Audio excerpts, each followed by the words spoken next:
let's move over to our first hitless run of the weekend, Lies of P. Lies of P will be run by Moretna. Welcome, Moretna. Hi, everyone. As already mentioned, my name is Moretna, and I've been part of the Team Hitless community for more than 2 years now. And I'm pretty happy to show you my Lies of P, no leveling, aka EL10, no it run today. Awesome. And I heard that you have some commentators that you brought along. Blueberry Brioche and Banjo the Uncle. Welcome. Bree, do you want to say a few words to GDQ today? Of course. Thanks for having me. I'm Bree, and I'm so excited to be here to commentate alongside Banjo for Moretna's incredible, no leveling, by the way, hitless and very speedy run. I personally have been a part of Team Hitless for many years, and I have gotten the amazing opportunity to watch the Lies of P Hitless run evolve from what initially was about a 4-hour run to just over 2-hour run, which is what we're going to see today. Awesome. And really quick, before we get into it, oh, there goes my voice already. I mentioned the charity button, and you all clicked that immediately. So I want to thank Unobeat, Enthemian TV, and Baryon23 for your donations. Keep them coming. Thank you all so much for hopping on that immediately. Chat, we haven't even started gameplay yet. What are you doing? No, seriously, thank you so much. Unbelievable. But I will introduce our second commentator, chat. Hold your donations for 30 seconds, I promise, okay? No, don't. Banjo the Uncle.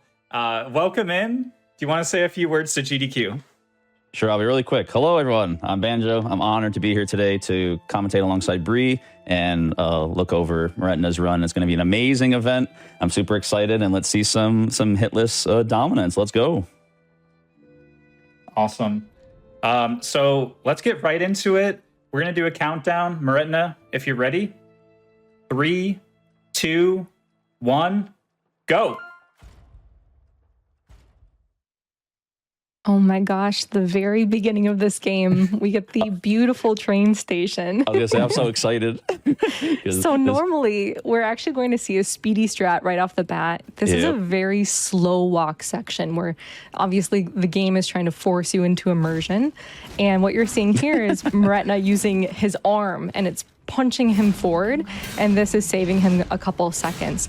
With the addition of the, how do I say this, Azure Dragon Crescent Glaive, which is, thank you, I've been working on that. With the addition of that weapon, he can actually equip that right away. And so that enhances the speed here as well. So we are already seeing speed and some time save right in the beginning.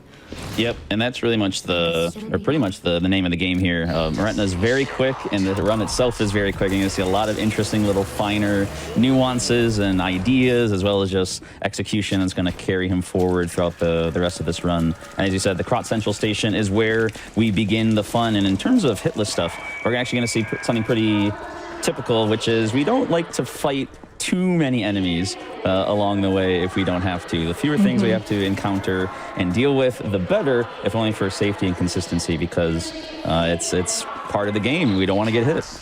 Exactly. Avoiding fights typically is better unless those fights give us something useful, which we will see a few mini bosses coming up that we do choose to fight, even though they're a bit scary. But they do enhance our character with certain amulets, certain upgrade materials, for instance, and sometimes we have to choose to fight those battles. Yeah, we're going to see so many techniques and mechanics as well. We're already looking at things like, we have stamina management, we have backstabs, we have the time, certain iframe. There's all kinds of, there's going to be so much happening. Oh my goodness look gracious. At this. The door perfectly opens while these two policemen are running down the stairs. That is perfectly timed every time. Yep. It just works out really nice. Speaking of first elite, scripted potential kill, very nice. There's a lot of these, as you said, mini or elite enemies in between that have key items or specific upgrades that we look to pick up along the way. And Moretna expertly takes down the first one. We're going to see many, many more of these interstitial fights as we go along too. Yes, and that was no problem. That particular enemy does allow us to progress. That is the game's first, we'll say, challenge, where you have to embrace the game and you can't run past anything. So that allowed us to open this door. Yes, we have to fight enemies? What is this? Oh my goodness gracious. Out we go. To just elaborate a little bit on the starting class, to my knowledge, at least from what I've seen from Moretna in the past, he would have chosen the Dexterity class, or Path of the Bastard, I believe is what it's actually called. But they call it Dexterity class, but then Dexterity in the game is actually called Technique, which right. is, there's just so many motivity, advance. Yes. Yeah. We typically rely on the Souls nomenclature, RTSR, Exactly. That kind of stuff. You'll hear a lot of that we'll just kind of throw in there by accident or otherwise. Yeah, I need to just make sure that I say Stargazer and not Yes. Bonfire or Grace or Lamp or And speaking one of, Moretna picks up the Thermite, an item that we're going to be looking at a bit later on in the game. There's very few consumables early on, but they're highly important for certain encounters and boss fights in particular. In particular, a very nasty fellow way down the line. We'll see that, I'm sure, soon enough. Given the speed, we're like 5 minutes in, we're already at the first boss. Yes, and Moretna is selling pretty much all of the defense parts on his character because it turns out if you don't get hit, you don't really need defense. So he sold a bunch of parts in order to obtain a few consumable items. As Banjo was mentioning, there are a couple of throwable items that are really useful, do amazing damage in this run. But there's also some consumable items that allow Moretna to have Fable, which allows him to execute some pretty damaging attacks. Super important. And we already have our first fight, the Parade Master. He's laughing, but we're going to be laughing as well. Nice This counter. damage. Yeah, it's already Aw. insane. You're going to see some... I guess we should explain, because Yes. I know that you know this weapon very well, Bree, if you want to explain how the Fable art happens to work here. Sure. I don't know if I know it very well. I actually just did my first playthrough with it this right, past yeah. week. But it's very fun. So the way that it works in Lies of P, there is a direct deflect mechanic. And first off, GG, excellently GG. played. There was a phase skip there, so we didn't Yes. even get to see the Parade Master do this like slam with this cage that he has. He just skipped that altogether. That was an incredibly fast and perfectly executed script. But with this weapon, it actually has its own built-in deflection. So instead of you pressing the normal deflect button, you press the Fable art button, which is Y, and that will function as like a replacement deflect, where it actually sends your character backwards. And interestingly enough, you can actually parry from any direction in this game. So if you want, you can parry backwards and it would send your character towards the enemy that you just parried, for instance, which Moretna does actually use in his run. But what this allows your character to do is execute a very powerful follow-up. If you do perfect parry, which we will see a ton of from Moretna, you can actually follow that up with an R1 and it doesn't use any of those blue bars that we're going to see below the health bar. That's our Fable. That is very important for numerous reasons, both for consumption of power, and there's also items that enhances damage based off of the number of blue bars that we have filled. So there's kind of a multi-fold benefit as to why we want to conserve that Fable and execute those parries perfectly. And we're going to see that blue bar be an important aspect of the run here as we'll return back to that because Mario's already gone. I was going to say he's not leveling. He needs He's some Fable. cruising. We don't have going. time for the hotel, Sophia, Paul and Dean. No, we don't care. It's not important. It's not important. We go to Elysion Boulevard. We'll get back to some of the Fable stuff too because Bree is absolutely on the money. There is really important pieces to the puzzle here that take place as part of the weapon itself, as part of the Fable usage, the amulets that you have to wear for specific purposes. But early on here, we don't have too much available to us, besides a couple of weapons and a couple of throwables. And in Elysion Boulevard, we're going to be making our way through the first, I guess maybe the second major running section, but the first that really begins the game in its entirety.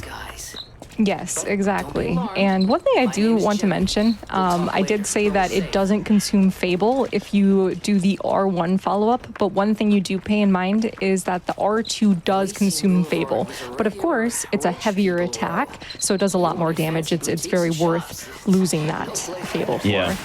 So he kills this dog here, Yes, and I like take this care choice. of this dog. Yes, this basically it follows in a true Souls-like fashion.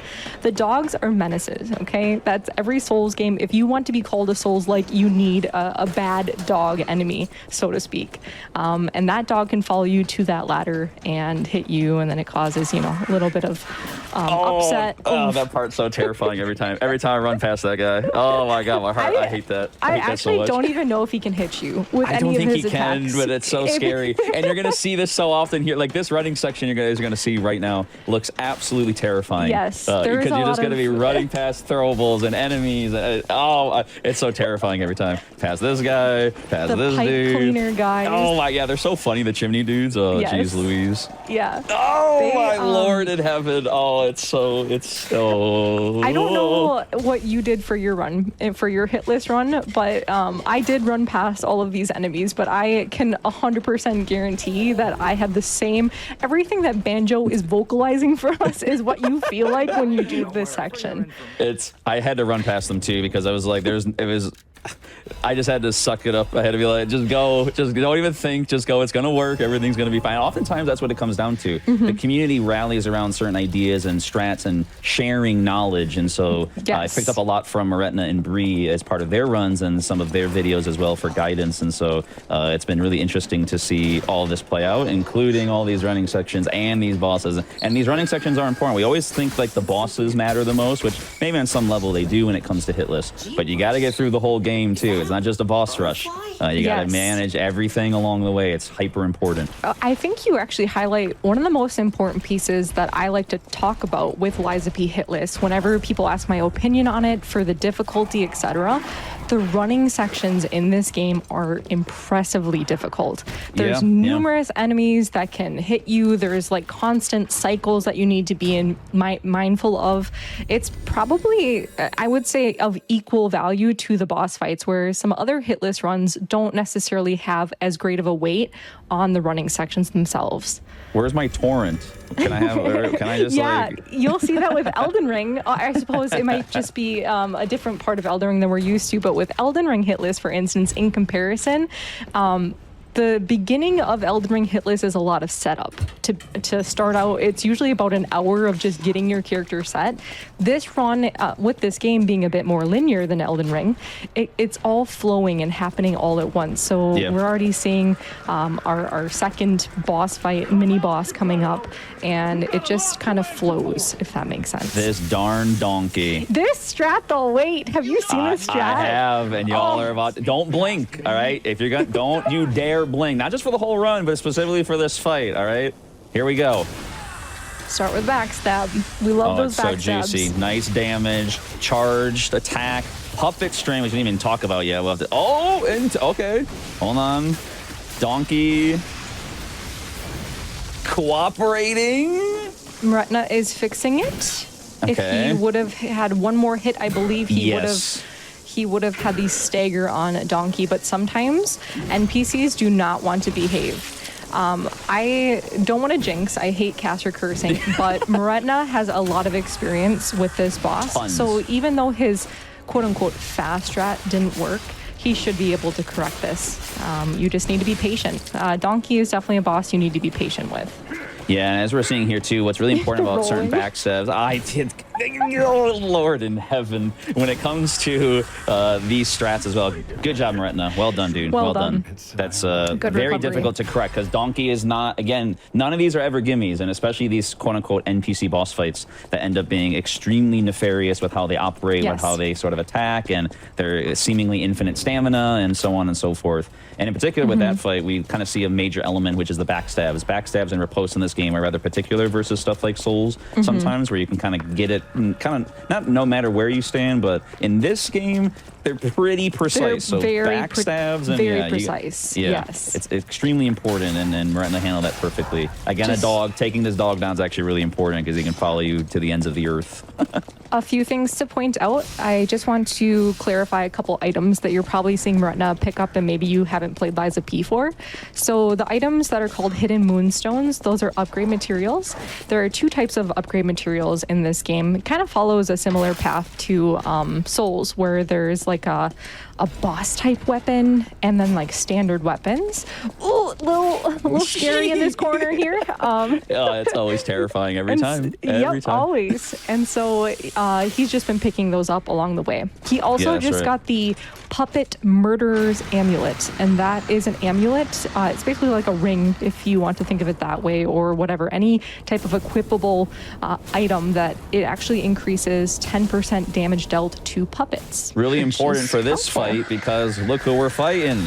The Scrapped Watch. That's one of my favorite fights in the game, actually. I love him. I love Yeah, him. he's sick. He's got so many incredible moves and combos. You guys are going to see some interesting ideas from Moretna. Again, using that deflect counter to do extra damage.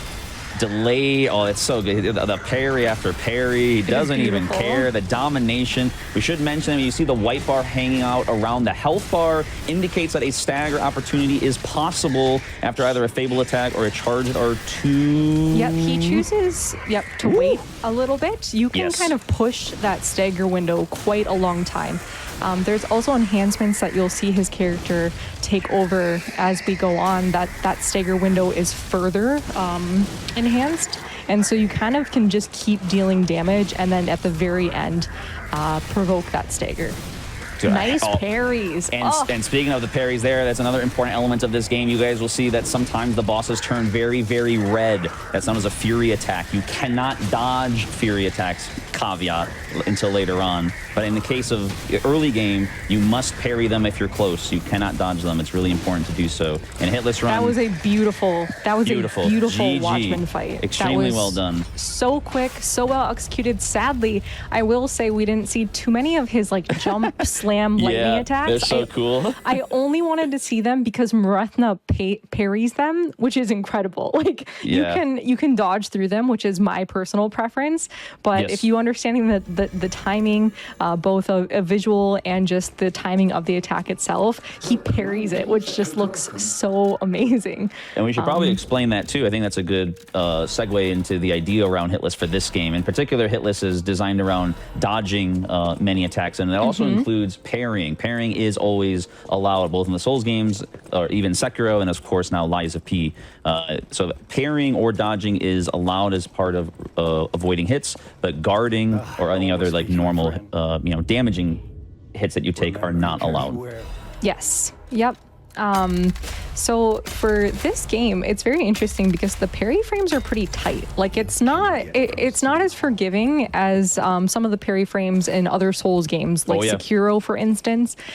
So I promise you that Moretna is making it look pretty easy and effortless, but it is certainly not. This comes with hours and hours of expertise and practice and understanding timings, and not just timings, but also your position relative to the boss. That's pretty important, especially with this weapon, because it does send your character backwards when you're using that parry. So being able to optimally execute a parry, but also actually get that counter attack off, it requires practice, and he is just quite masterful with this weapon. And the optimization is important too, because throughout the hotel here, we touched on some of the ideas when it comes to not leveling, but we are utilizing things like the P organ that he went to, which is synergizing and providing a bunch of different abilities, which is really important. He's getting his Fable back. We'll discuss that too. He's upgrading his weapon. That's all happening, again, very quickly, because Moretna is a speedy individual. He's making it look so easy, as Bree mentioned earlier. To my knowledge, he would have enhanced the stagger amount that you generate from charge attacks. So that's your R2 attack. He would have enhanced that. He also would have upgraded the lowers how much stamina is consumed by those charge attacks. So two kind of really synergistic, hard-hitting things there. He usually historically also enhances his Fable arts attack. So again, that's going back to that parry into the counter attack. That's increasing how much damage is being dealt by that. And then he also typically chooses, I didn't catch it because again, he's so speedy. He knows exactly what he wants and he just goes for it. But he typically also increases the throwing objects, so the amount of throwables that he can carry at once, which you will see come into play for numerous bosses, and I love it because there's a few nasty bosses that he just like skips things entirely, and I love it. I love it so much. Yeah, the consumables in this game are extremely strong. We picked up a key from a character known as Arlecchino. We have to solve certain riddles. We're going to use that key much later on in a certain house of sorts, if you will. We're actually also taking advantage of another major element of the game. We're not using the glaive right now. We're actually utilizing the electric coil, because it turns out there's a lot of different enemy types, or at least three major ones, which are going to be including puppets, sort of zombies or decay-like corpses, as well as humans. And each of those have particular status or damage types that they're weakest against. And so in the case of this area, puppet-centric, we're going to go with electric. Oh, there's he got the little glitch there. Yep. I've never seen that. I have definitely lost runs there, and Really? I'm so happy that he got out of Holy. it. There are some like rather finicky collision boxes in this game. Goodness. and that is Hey, one of them. what's a Souls like without a little bit of jank here and there? You know? Exactly. It's like it's as close as you can get, honestly. Have we talked about the wall clinks? Because this game A has the DS2 most... classic. Oh my Yes. goodness gracious. Yeah, if you're near a wall or anything that can potentially thwart your forward momentum, you best believe you're going to smack right into it, and it's going to be a bad time. Now, again, typically on like a sort of casual or normal run, you know, kind of messing up here and there is fine. In the context of a hitless run, the idea is to be, you know, quote unquote perfect. So when you're trying to run through an area or you're trying to deal with an enemy or a boss or whatnot, and you're hitting a wall, chances are you don't mean to do that. But in the context of these games, it was sometimes accidents happen or things go on like that really weird, bad collision, and Meretna handle it perfectly again. Right, And I this think- commentary has been absolutely phenomenal so far. I have to interrupt very briefly because I would like to announce our first incentive. Meretna will perform all ergo bosses at $750 raised. Deadeye, would you mind explaining a little bit more about what that means and when that needs to be met by? Sure. So I will say this, that the All Ergo Bosses features a bonus boss, chat. A bonus boss that we will see if we can raise $750. And we basically have a little over an hour and a half, even more before that. Basically, we have 2 hours, chat. So we have plenty of time. But if you want to see an extra boss, an optional boss at the end of the run, get those donos in. I'm Right. super excited. I have a lot of faith in all of you, chat, that we can hit that. I So do too, because $750. there are so many donations that have already come in just during these first 20 minutes of this run alone. Localoid TV, Jay the Helmet, Highly Incompetent, Mr. Proper, the Gamer Family Dad, GJ Carmichael, Yokai Fan 123, Ryan from Canada, and Nostradamus. I ran through all of those as quickly as I could. Thank you all so much for your donations. Keep them coming. Let's hit 750 for that incentive.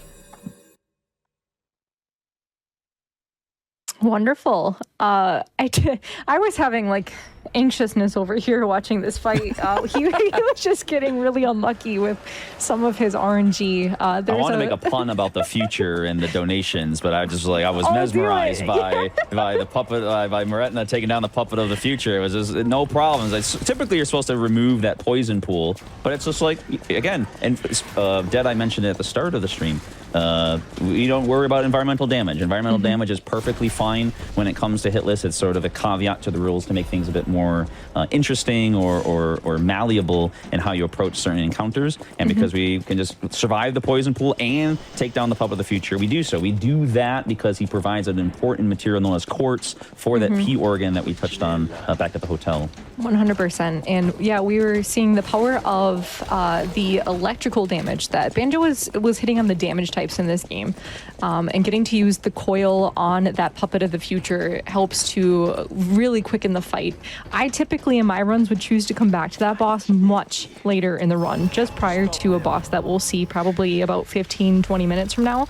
But as you can see, Meretna does it early, which also helps to reduce the number of warps he has to do. It really expedites the process. So seeing that early is always very fun. And that's actually a really good point, because I believe typically Meretna would do, I won't spoil it, the next boss almost immediately. But because we're in, as a reminder, this is no leveling.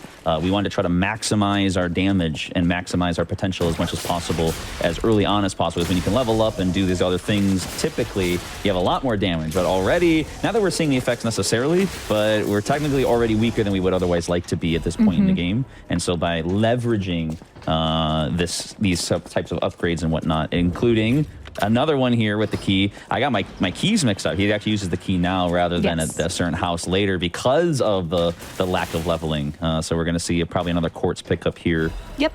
100% we'll get this quartz. To my knowledge, he'll probably head back and he'll upgrade that electric coil one more time prior to going into Fuoco. Fuoco, I believe is how we say it. I say Fuecoco like the Pokemon because it's just like I see that combination and I have to say Fuecoco. But I think I it's like it. Fuoco is how you typically As a Pokemon fan, I approve. I was going to say, there are a lot of people who like Fuoco, so that's probably... I'm sure that'll at least be a hit I with won't chat. be alone. So yeah, he'll use those quartz upgrades, and then he'll upgrade his weapon one more time, and we get to see a really, really cool boss fight from Meretna coming up. I'm going to catch it really quick. I'm going to see it. Enhances weapon attack when discharge 1. Really important. And you delay. Thank you, Meretna. The first time he went slow for us. Thank you. I got to see what he was picking. Consumption, I believe, is the other one. I wrote it down as I was doing some review and stuff because smart. I sometimes I'm just not catching it, and we get distracted. We're human, so I wrote some of these things down. Now, if he does things out of order and throws me off, I'm gonna have to have a conversation with him after.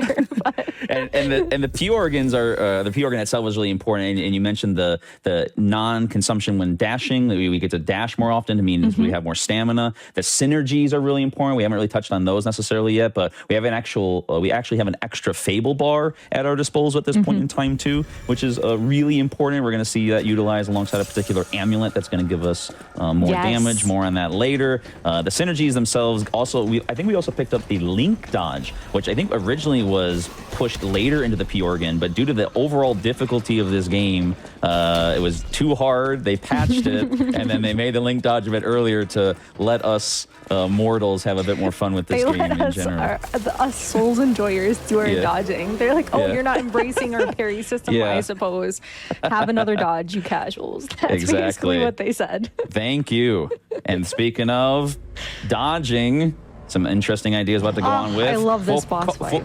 With Mr. Fuoco, King's Flame. So he has a pretty nasty phase 2. So as hopefully we'll see, Meretna is going to try pretty hard. That's really mean. Up close. That's very mean. There is an active hitbox on that. So well done. Nice dodge. Nice Some dodge. really mean attacks from Fuoco. He's going to go for the triple. He charges it up. Dodge on the last. Charge R2. He's setting up a stagger to prevent the inclusion of that phase 2, because phase 2 is very dangerous. A Fable Art attack. Charge R2. Charge R2. Stagger. Popping I believe the catalyst to get more Fable. Exactly. Now, do we have the damage? And then we weapon art. And he's going to have to let him phase transition, maybe. He's going to go for... what is this? Oh, okay. I was just going to say, good. He is just so good with knowing his timing there, because that fire that we just saw spread across the entire boss room does damage you. That was very well played by Meretna. Extremely well done. That's just one of those moments where you can see his experience really come through. He understands when that fire attack is going to spread across the floor, and you have to hide behind those pillars. So as you saw, Fuoco actually destroys some of the pillars, so you have to be very positionally aware in the boss room where you have to run to. That was so well done. Yeah, I was totally ready for like some kind of crazy tactic where you just stand behind him, because sometimes I really those souls did too. I was like, there's a secret hiding spot behind his back where there's the... I wouldn't be surprised. Meretna is an expert, so he's extremely knowledgeable. Yeah. I did expect it a little bit myself, but that was very well done. Sometimes bosses decide to not cooperate in the way that we would like them to. You may have noticed on their health bar, they actually have the propensity to regen health, just as we do. If we take damage, there's actually something called guard regain, where we can get health back once we hit enemies. And so the bosses actually can do that, to my knowledge. And so if you're not damaging them as quickly as you would like, sometimes your scripts get a little messed up because of that. And you know what? You have to be able to react to any RNG that's thrown at you by this game. Yeah, it's oftentimes a difficult element of any run. As much as we like to script and deal with as many things as we can naturally, sometimes things just go awry. And so dealing with that is part of your charge as a runner. You're testing your wisdom, testing your execution. It's all required, and Meretna's doing a fantastic job right now of making his way through the game. So we have encountered our second Atoned NPC boss fight. So theoretically, I don't know how many times you got this during your runs, but you can not fight the Atoned, but it requires that you fight a different NPC in a very small... Survivor. Yes, the Survivor in the very small, off office room, essentially. So most runners, I don't think I've seen anyone I choose... tested the Survivor. It's really annoying. Okay, I was just going to say, almost everyone that I know chooses to do the Atoned because, as you can see, she has a tendency to do this, splash attack almost with She her. thinks she's so cool with her uppercut, but she does. it turns out that we can take big advantage of this. Some bosses do that. Some bosses are highly complex, crazy move trees, incredible positional reads, and some bosses, like the Atoned, they kind of just do the same attack over and over if you know how to take advantage of the situation. That can get out of cycle.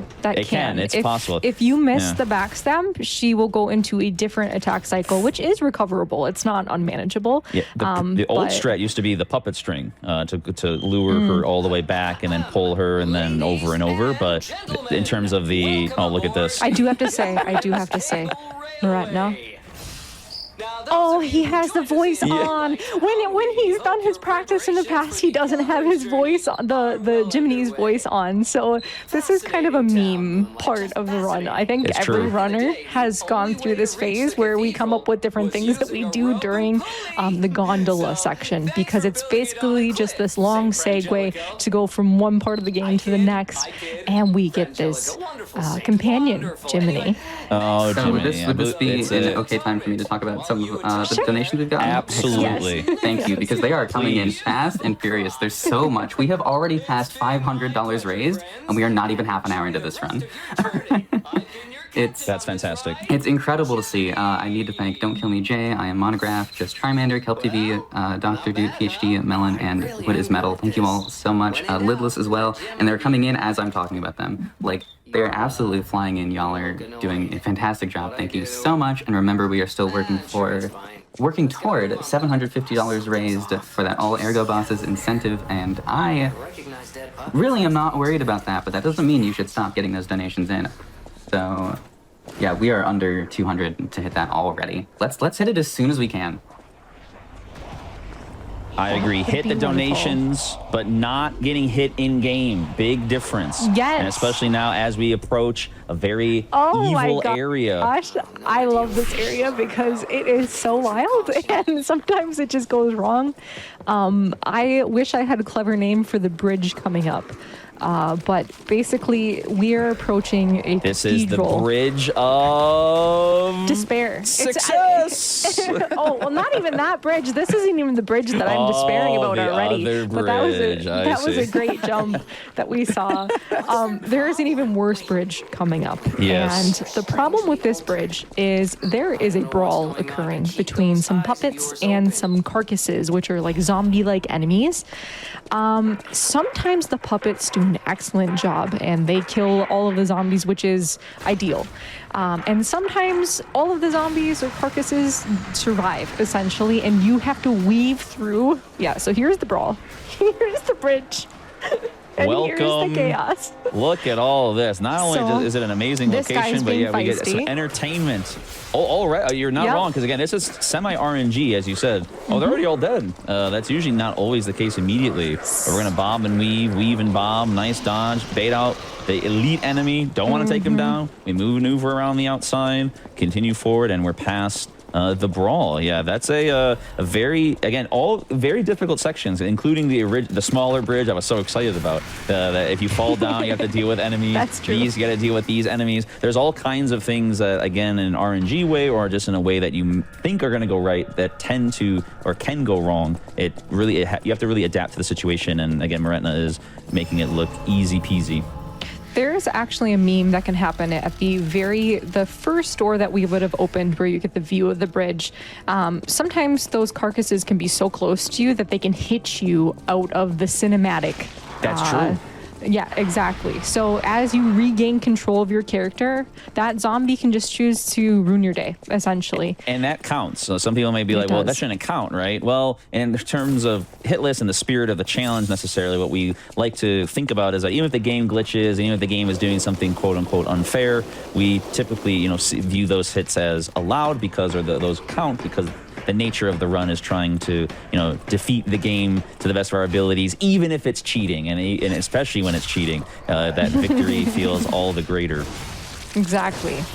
So this section, I don't know how you feel about this section, but this is a little bit of a finicky area. Quite a bit of pathing and things to be aware of as we're running across these very, very finicky balance beams, I will say. The rafters are formidable, and we have these, I always call them Big Mama. I'm sure they have a better name, but these they are big, scary people, and I'm afraid every time. Oh God, see, they're already dead for me. Okay, actually, to be honest, I'm still back at the hotel after the parade master. Oh no, I'm still, I'm just like taking my time. I'm hanging out with Sophia, but over here, Moreno's already running. He's just, I don't care. Parkour traps, whatever. These ladies throwing things at me. I don't care. Just get past everything because the expertise here is phenomenal. This little section here is one of the few hits that I took on my runs as well. That seems so simple, running past that enemy, but again, the mini obstacles, the weird collision, sometimes you just get stuck, sometimes weird things or bad things happen, but again, Moretna understands what needs to happen as well, and so he's making it just seem so simple, which is fantastic. 100%. I think that is one thing that I just always want to drive home with certain no-hit runs, especially this no-hit run. There are so many things that can go wrong in this game, and he's just making it look so buttery smooth. Speaking of things that can go wrong, we have a terrible elite enemy that we will kill. Shield lad. Yes. So, as we'll see, the glaive putting in work. Our damage. Perfect. Using fire because fire is strong against carcasses in this case, not the electric this time. Really, really emphasizing those weaknesses and trying to get the most out of our damage. Job. Excellent work. Every person that I know that's going to run this game is going to script that enemy. Yep. Because a lot of the elites in this game, especially that elite, they have these shielding tendencies. And they can shield, and then they run into you, and they do what I call the shield bash. You can't hit them, but they sure as heck can take out like almost all of your HP with one of those swings. And so that is why, as no-hit runners, it's very important that we work on trying to basically one-cycle a lot of these elites, because the startups on those attacks sometimes feel unfair almost with how quickly they can happen.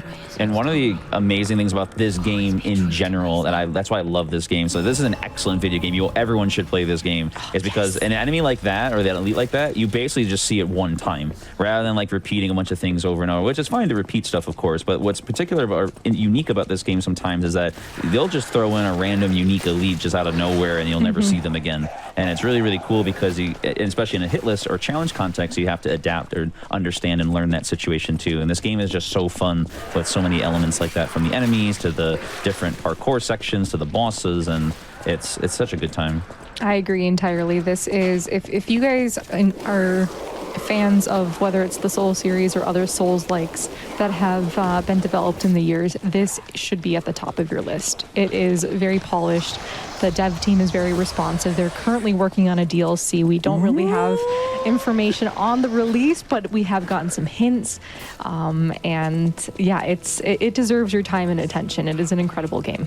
Now, typically, while we go towards a character, I believe, goes by the name of Alidoro, we choose not to. We usually take an elevator sometimes to go grab some amulets early, but instead, we've ignored doing that. We're keeping the decay around. We're going through, grabbing the shortcut. And again, while we were complimenting this game to high heaven, Moretna has been just blazing through, expert maneuvering around all the enemies again, past certain scripted events as well. That's an important element of these runs. Sometimes enemies will do certain things when you go around a corner or you open a door or things of that nature, where you have to kind of adapt and react to them in that moment too. But again, Moretna, I mean, I will say it every time. I will say it every time. Making it look just absolutely simple. It's wonderful to see. It really is. He's doing a couple errands. I had a split that I called errands in my I like run, that. Reminds you of SpongeBob. Did you finish those errands? I like that. And it is... Oh, I lost feed myself. But he, based off what I saw... He's still on the errands. Okay, he was going to be running towards a door that was previously covered by the acid pool, and he'll be opening that to get, I believe they're called cryptexes in this game, and you can have one of the characters, Vanini, Good old Lorenzini Vanini. Yes, Lorenzini Vanini. And he will decipher that for us, and it'll give us the location, kind of like a little puzzle, little Easter egg hunt, so to speak. And it'll give us access to certain items, typically quartz, as we mentioned, are those beautiful items to upgrade our P organ. And that is what Moretna is or was working on. I can't see, but I will fix it for me. I'll give you the play-by-play. He just talked to Pulcinella. Pulcinella is Vanini's right-hand man, his butler. He picked up the electric grindstone. The grindstone is an infinite way of applying electricity to your weapon per Stargazer. Picked up as well a technique crank that we will see applied later on in terms of updating or improving your weapons as well. Provided Vanini himself the cryptic vessel in order to run that errand. And we're going to see that errand play out here very shortly as we return to the Elysion Boulevard section to solve the riddle and provide us with more upgrade materials to further our character, to make us stronger, to take down a forthcoming encounter that is extremely difficult. This next upcoming boss in the next 5 minutes or so is a Slug Man. Yeah, he's there's we'll talk about certain bosses later on. Everyone's like least favorite. Well, I won't spoil stuff, but this next boss, from what we know, at least from all the runners that have completed this run, he is a big sticking point. This boss is evil. Evil boss. Do I have a moment before we get into it? Yes. Yo, sure, please do, please. I just wanted to mention that we have already hit the All Ergo Bosses incentive. Thank you all so incredibly much. Some people that helped us out with that were Biggest Geek Ever and Samoflage, who donated $50 each. Thank you so much. Mountain Camel, Soul Slayer, King Rye, Necro Zero, just a few of the people who have helped us get there. Thank you all. Keep them coming. There will be more incentives. We'll announce them later, but yes, there will be more. Yes, thank you all. Really appreciate it. Yes, thank you. That is amazing. And we get to see some extra bosses, one extra boss in particular. That is very cool. So you've unlocked a really unique part of this game with remain unnamed. I am not saying anything further. It's a little bit of a... No, your puns are on point. I love them. I'm trying. I'm just trying to see what works and what doesn't, So we're talking to Paul and Dina. We're picking up some catalyst. The Fable Catalyst provides us with, Fable in the middle of a run or during a boss fight because, as we're spending it, we need to get it back. We purchased some more quartz. And the reason why we're able to pick up more quartz, we actually picked up a supply crate after that one crazy shield bash elite from earlier on, and so we're going back to the P organ, unlocking another synergy for more another extra amulet slot. We're going to get more attack when weapon durability is at maximum, which is kind of an idea where we didn't touch on that either. There's puppet strength, there's weapon durability relates to the idea that when you're using your weapon, it degrades, and when it's degrading, you have to keep that in mind or keep track of that, because if it gets into the red or breaks entirely, bad things can happen. But when it's at maximum now, so meaning basically the very first time you attack with it, Moretna is going to do a huge amount of damage that's going to be really important for a lot of setups and kills later on. Yes, 100%. And typically, especially in no-hit runs, you'll pretty much never see durability really become too much of an issue. But that is something to be mindful of, especially there are certain status effects that can get afflicted to your character, and it creates this not necessarily just leech on your own life, but it also makes your weapon durability go down in sync. So I would say durability isn't something we typically pay a lot of attention to, but as Banjo pointed out, that max durability is important for that initial hard-hitting attack. And I love that concept. I love that concept as well. Cool. Yeah. We get to see Andreus. Oh my goodness, has this boss caused issues for so many runners? Yes, this is a big one. You're going to see something that not too many people do, if at all anyone does. I think I know what you're talking about, and it's going to be exciting. Yes. His design's amazing. If you love Bloodborne, you got to play this game, because if you see this boss, it's incredible. He is a very, very unique boss, I will say. That beautiful tongue. Oh. Jeez Louise, the tongue attacks are so evil. So great damage, great counter, good fire pickups. interesting Fury attack. You have to run underneath that one. Be or you can careful parry because it, of but his it's- readjustments. His Yep. readjustments when his back is to you are very scary. You must maintain distance because sometimes he does these like behind the back swipes, very awkward, handled very, very well. And obviously we're seeing huge damage. Huge. Yes, and we're about to see a setup for the start of phase 2. Phase 2 is extremely difficult. Here we go. Setting up by throwing those original consumables we picked up. Oh, unfortunate. That's okay. Darn Can we recover? worm. We Recovery can. here is going to be the biggest thing. Yes. And this is going to come from experience. We'll see what Retna can do. Nice deflect again. Now, it's important to note on this fight, depending on which side you're on, dictates which part of the boss you fight. So if you're on the worm side, you fight Mr. Andreus. You're on the slug side, you fight the slug. Okay, so we got Big Laser. Does not seem like he will be able to skip it here, but if you stay right in this little pocket, That's right. he is able to just outspace done. it, essentially. Yes. And now he's got to be very careful. So he's getting out of the point where I think he's comfortable with how much damage that heavy hitting Fable Art's going to do. So he's playing it a little bit safer, which I really think is the smart thing to do at this point. Well done. Very, Well very done. I Yeah. just want to emphasize how hard it is to recover from hits like that, okay? Yes. When Yeah. you are going into a boss fight and you have an exact plan, which his plan was going to be doing that guard counter and do this massive attack on Andreas.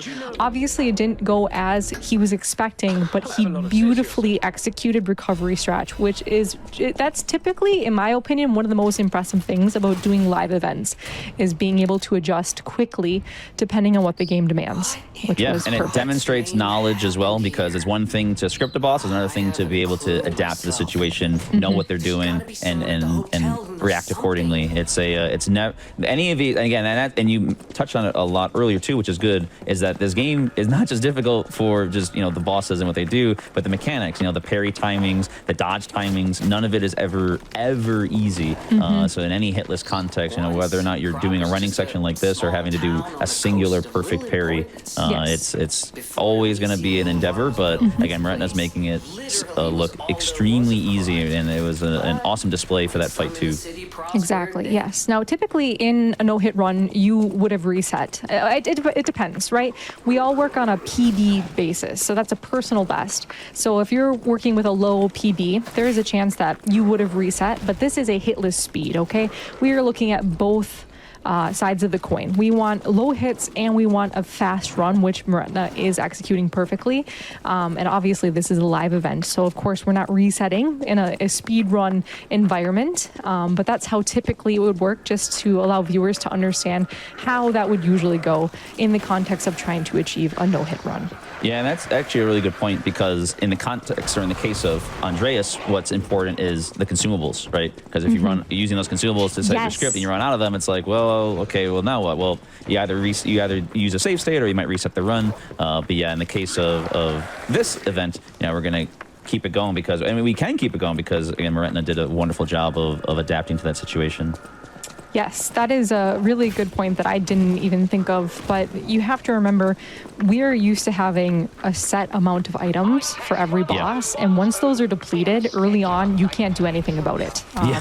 There's no vendor except for the one coming up, so obviously you couldn't have accessed him prior to Andreas. Also, we just saw a really cool little tech. I love that tech, I was Yep. gonna say. Yep. So it's very interesting. It's pretty common, it seems, that there's a lot of throwable items in Souls and Souls-like games that create noise that distract enemies. So he uses what's called, I believe, a saw-toothed wheel, and you That's can right. throw it at the wall, and it just creates a little distraction, which gives us a little bit more leeway in terms of what we can get away with and what we have to deal with. Yeah, and it's interesting because in this game in particular, you don't really have that ever. You have consumables like individual things to throw, but in other games, whether it's Elden Ring with a kukri or in Dark Souls 1 with a bow, where you can have really long range ideas or things to maneuver around enemies or distract them entirely. In this game, you really just have the sawtooth, and it's very niche, but when it works, it really works. In the case of that ginormous elite, which again is just really cool. There's like, here's whatever, just fight this cool elite, but we're just kind of like, no, thank you, and we move on our way. Yeah, there are, I think you hit on this a little bit earlier. The elite uniqueness is very cool in this game. There's not too many repeat elites. And if they are, it's like maybe a 2-time appearance. So if we were required to fight every single one of these, that would drastically increase the mastery and skill required, because they're so difficult. Their timings are so weird and so different.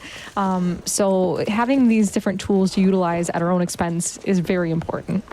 Yeah, and there's quite a few tools that we also picked up as well throughout this previous running section from Andreus to the city here, which included, or the slums rather. Hold on. Hold that thought. Nice recovery.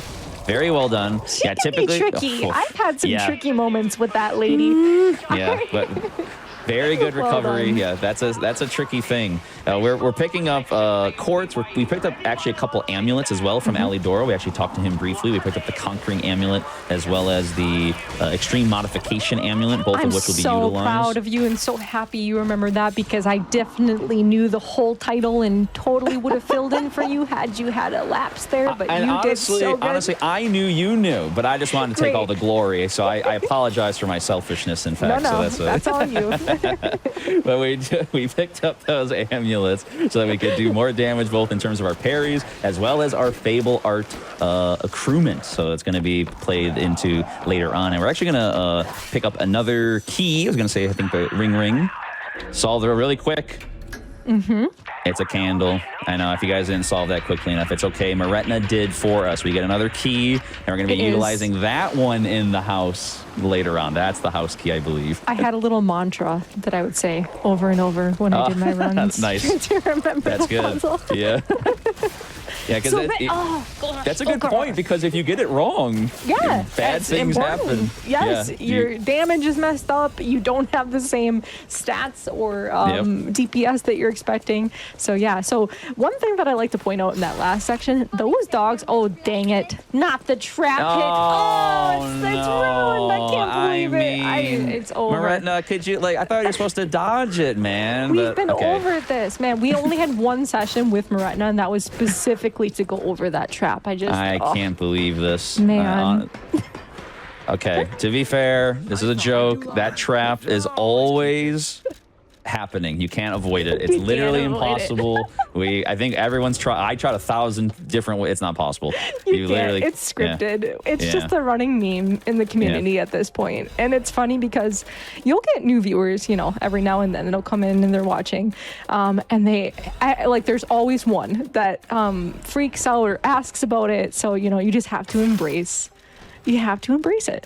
Yeah, and it's important to know too, because it's not just Liza P. Actually, again, without spoilers, DS1 and many other games just have hits where it's like the community has to come into a decision and be like, literally, this cannot count because it's impossible to avoid, or you just can't deal with it, or something along those lines. There's a lot of famous examples across the entire franchise of the Souls games and the Souls likes, and in Liza P. That's the one. We're going into the Webbits. Banjo, it is time I'm gonna mute myself because when it comes to this fight, I don't want to see these lads.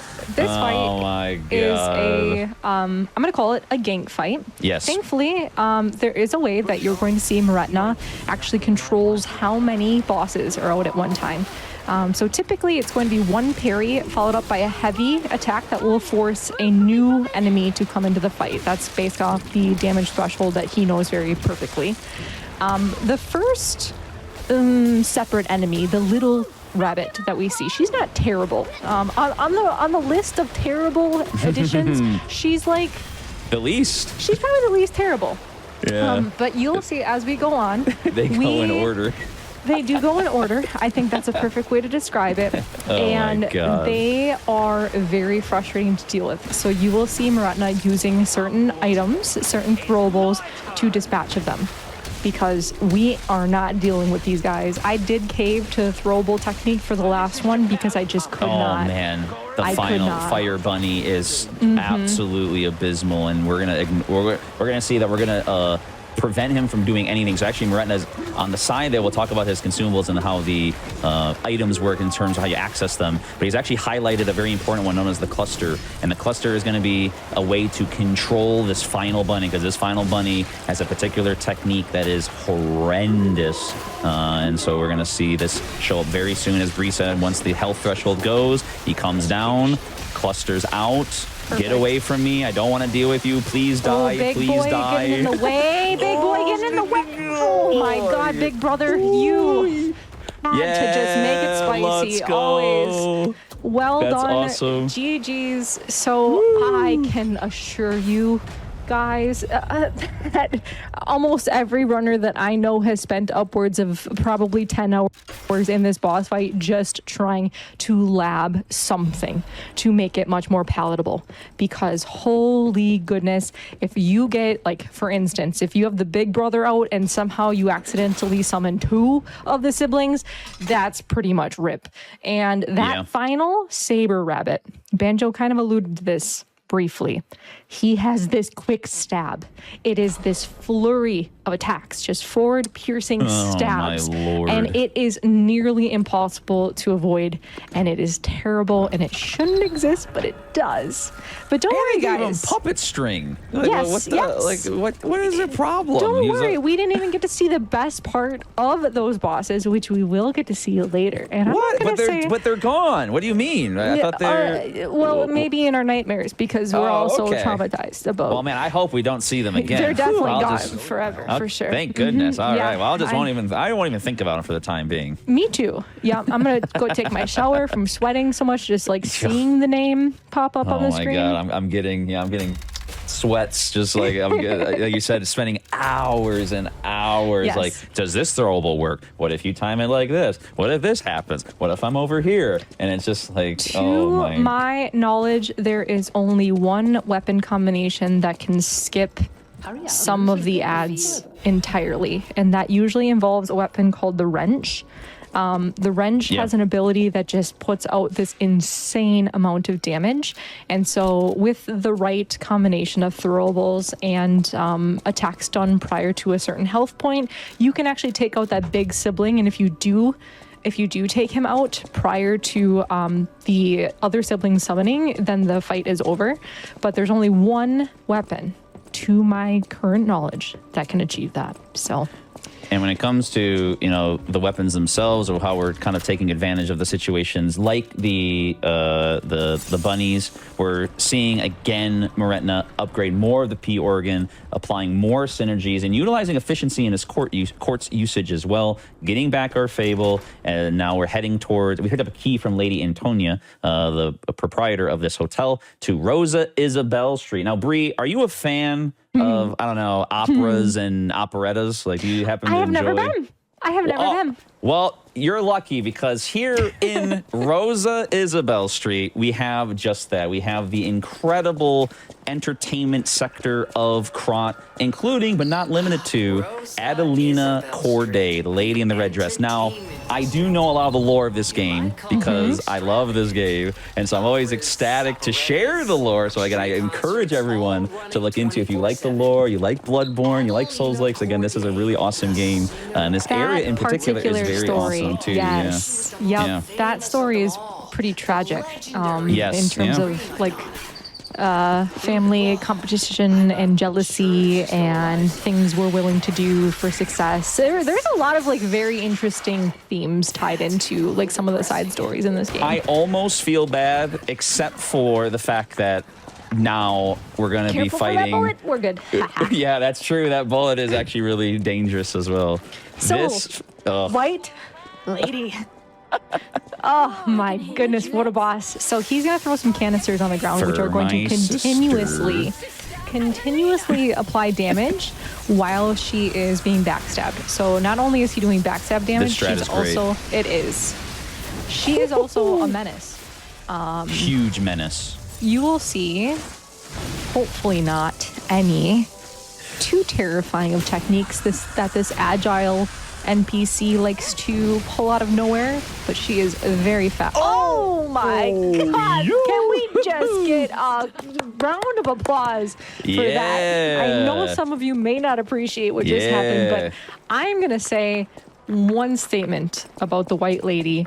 She is wicked fast. And if you get her into a series where she's able to attack, oh my goodness, I hope you have been doing your reflex response testings and making sure that you are primed, because she is scary. And she's one of the few enemies in the game that can parry you as well. Yeah. On a casual sense. If it happens on a hitless run, you're pretty much dead. It's over. But like, it's the fact that she can do that is just like the moments of disrespect. Like it's the humbling moments. It's like you get really good at like learning a system, and then they just use it back at you, it's and one you're of those like, memes. What the heck? You're not supposed to be able to do that. Only I can do that. Exactly. Yes. But that was a very, very nice Amazing cycle. Yeah, great, and in the context of Hitless, great script. Because if we can, what we can script, because oftentimes we don't really want to fight again everything, and that includes bosses. Why fight the bosses if you don't have to fight the bosses? Exactly. That was one of my pride and joys, actually, was a script I developed for White Lady. And when I first found it, I was kind of in disbelief, because at the time, scripts didn't like perfectly exist for her for the weapon that I was using. Yeah. And so I like tested it over and over, and I posted about it, and people are like, that's not possible. Like, I know she's going to break out of it. I'm like, I know it shouldn't be possible, but it seems like it's working. So I did it like 60 times. I'm not joking. I did it like 60 times in a row. A true lab, if you will. That's fantastic. Do I have a moment I really love that. Oh, please. Of course, yeah. I just wanted to mention how excited I am that we have passed $1,000 raised already, not even an hour into the run. That is absolutely incredible. Special thank you to the Wizard of Wang and Israel plus 90 for $100 each. Thank you so much for your contributions, and to everyone else as well. Keep them coming. That's amazing. Thank you, everyone, for your contributions. And again, thank you to Moretna for, again, the great display here. Running past a lot of enemies and some weird parts of Rosa as well. I wanted to go to the, some of these operas and operettas soon, but right now, the Mad Clown Puppet, watch this. No, siree. So I love disrespectful. that too. I know. love it. That's a great word again. Talk about the disrespect. So you want to do this to me? I don't think so. You're going to hit me with this abysmal, fast, really, really ridiculous, telescopic-like attack? No, sir. And he just uses this. Third time's the charm. Over and over again, and he's able to dispatch, again, another ridiculously scary mini-boss by utilizing the power of this weapon and of course, Moretna's skill set. Yeah, it's the designs of these enemies and the locations. Like, again, I'm so, as you mentioned, technically the studio, I can't recall if they've done everything or how much they've done in the past, but this being like their first major contribution, their first like almost like double or triple A. Mobile games first, okay. Yes. So again, the fact that this game was received not only so well, but again, and obviously now we're a bit biased, but I even coming at it from the beginning of like never really knowing much about the game, absolutely thoroughly impressed from the music to the designs to the gameplay. It's so fun. It's such a fantastic video game. It is a game, and I'm truly not trying to be dramatic, but it is a game that will move you from the design, visual design, audio design. There are many players that have had, there's records that you can collect depending on different NPC quest lines that you can do throughout the game, and they each connect to the quest line that you completed. And the amount of emotion that they have been able to distill into their music alone is phenomenal. Quick note, he is picking up the Technique Amulet here. This is one of the only stat boosts that we're going to see throughout the run. So this is EL10 Ergo level 10.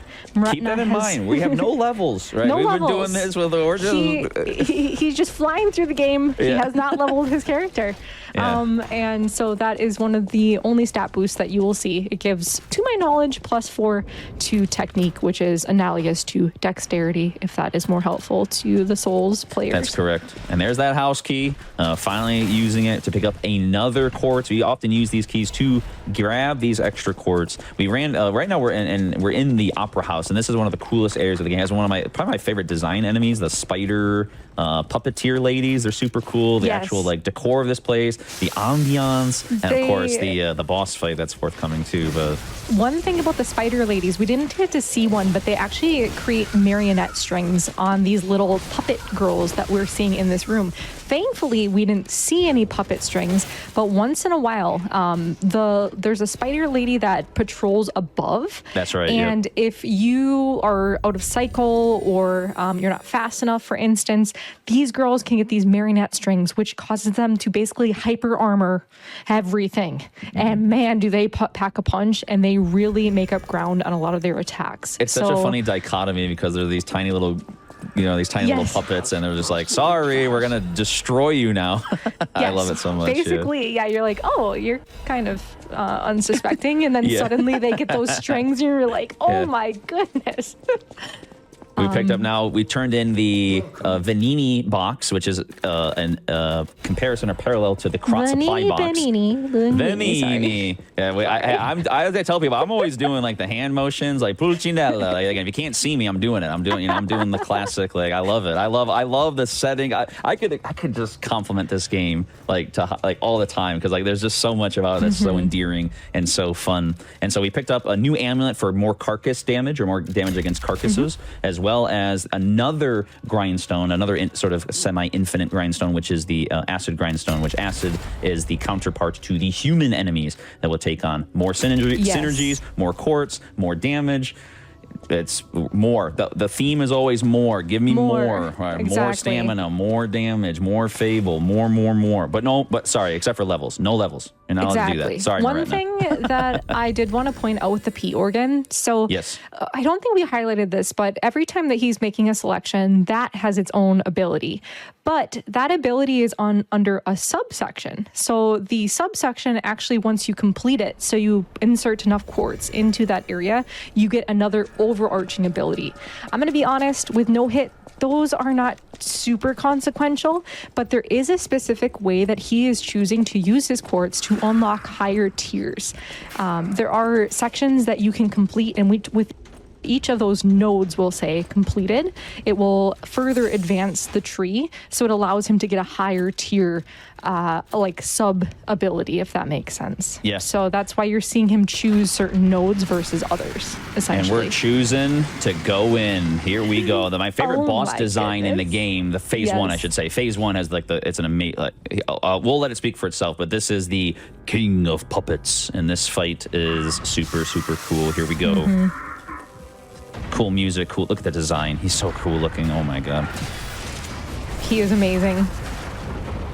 So phase one of King of Puppets is pretty straightforward. Phase two has a lot of crazy attacks. The damage is insane. Damage is absolutely So he's going to force a stagger here wild. with some throwables. Yeah. Which is perfectly executed. He's applying a grindstone here, and then he's going to take this riposte, sending him into phase two. Wonderful to skip the second half of that phase. Yes. And now, Mr. Romeo. Here we go.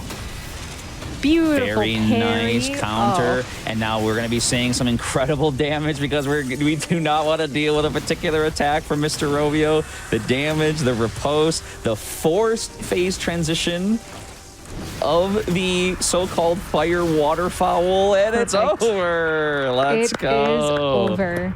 That was excellent. Done. And yes. Again, one of those fights that you're watching and you're saying to yourself, if you've not played this game, oh, that wasn't that bad. My gosh, that boss has this one attack amongst many others. Okay, he is formidable in many ways, but there is one attack that lasts for probably at least 10 to 12 seconds. And he is just recklessly swinging and pursuing you. It's like a Bloodborne boss where you're like, when are you going to stop attacking? When is my turn? And it's pretty tricky to dodge. There are consistent dodges for it. But again, if we can skip it, we're going to skip it, which is exactly what he did perfectly. Yeah, and we're seeing a cool idea that Marina is now employing because of this sort of speediness of this run, that when Marina is going into a boss fight, we apply all of our amulets. When we are done with the boss fight, we actually take almost all of them off because in this game, unlike a lot of the most recent Souls games, your capacity, that is to say your equipment load, is dictating how quick you are in the game. So when you're in light load, hold on, save that thought. Dog moment. Okay. You foreshadowed it way early on, right? These darn dogs. You know, I know, I'm telling you. They're quite. Oh, geez, Louise. You But must yes, watch out long for the story canines. short. Yeah, when it comes to amulets, when it comes to capacity, when it comes to equipment load, it's really important for speediness as well as potential like maneuvering as well. It's really important, and so Moretna's keeping that in mind as he moves throughout the rest of this game. Sorry, Banjo and Bree. Do I have a moment just to talk about the charity real quick? Anytime. So, chat, like Helix said, we have hit $1,000 raised. This is absolutely wild. And we have an announcement to make. The second bonus incentive amount, we are going to announce right now, chat, okay? $1,750. We are going to have Moretna walk on a treadmill while running. Okay, this is not a drill. There's a treadmill ready to go, and it will take a moment to set up, so we might need Moretna to find a good place to quit out, but this is going to be really cool. So if you want to see Moretna walk on a treadmill while running, and the puns are just super there, so I'm not going to say them. I'll let commentary take care of that. But yeah, if you want to see that, get those donos in. We have about an hour and change until the end of the run, so there's plenty of time. But yeah, have at it. There's plenty of time, but that doesn't mean you should wait, because Correct. my understanding is the sooner this gets met, the more treadmill time we get.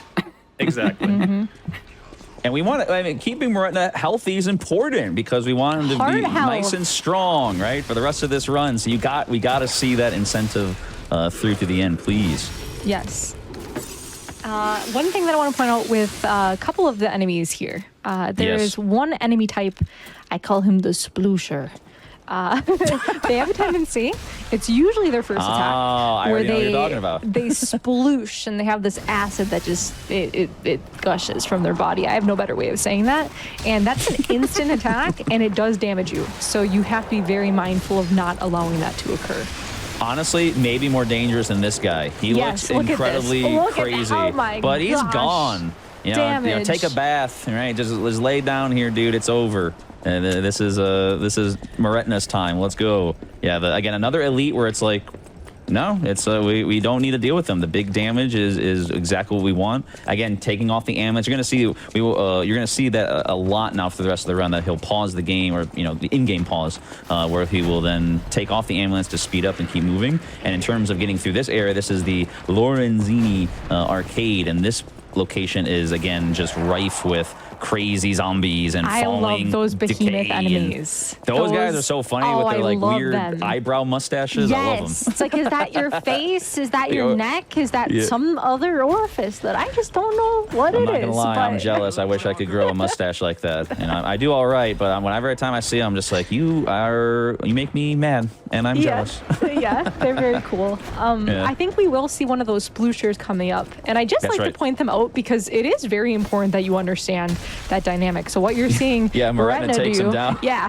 exactly. So he's From like, like, I know that way danger back and there." I'm not dealing with that. So he just takes him out using some throwables, which great. it's honestly a good tactic because it really is an instant attack and it will hit you, unfortunately.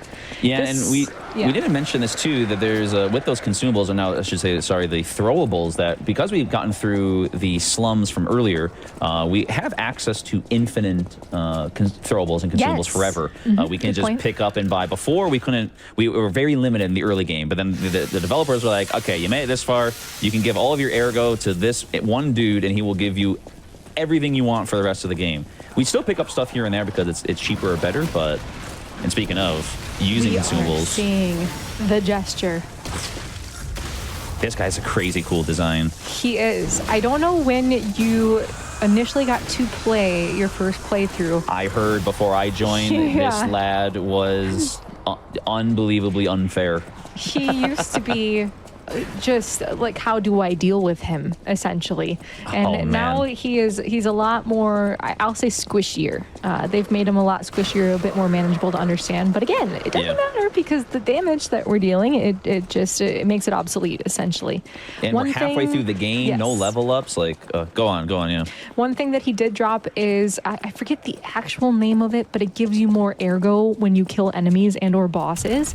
So he does utilize that in some areas just to give give him a little bit more spending money, right? So we're not spending money or ergo on levels, as we can tell with this run, but we do spend a lot of money on both upgrade materials as well as those throwables. So that is my why you'll see sources are those. telling me it's called the Hunter's Amulet. That's what my inside sources are letting me know that is the name of the amulet. Hunter's Amulet? The Hunter's Okay, Amulet, sure. yeah. I just want to pop in. I knew that as well. I want to pop in knew that. So I very just wanted to... briefly and just mention that we have $500 from the Wizard of Wang, which means we have already passed $1,500 raised for the American Heart Association. Oh and that my means we are just over $200 from the treadmill incentive. Thank you so much. Huge. Wow. Sorry, please continue. Your I want to commentary has see been fantastic. Moretna run.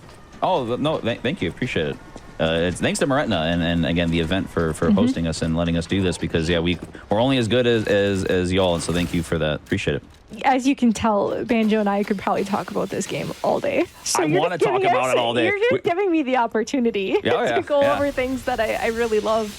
So. It's an excellent, like, every time this game is incredible. And yeah, I absolutely 100% agree because there's so much we want to touch on or talk about, but we can't because there's so much happening, and that's why we hope that y'all will eventually pick up this game. Speaking of a lot happening, I actually have to interrupt again because we just hit that incentive.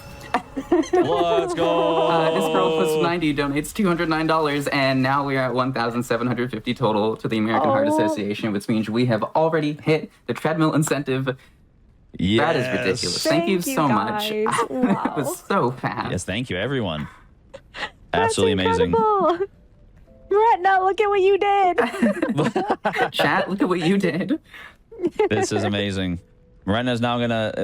You said the puns are coming, right? Because now we're not just gonna be running the running sections. We're gonna be running the running sections. It's gonna be fantastic.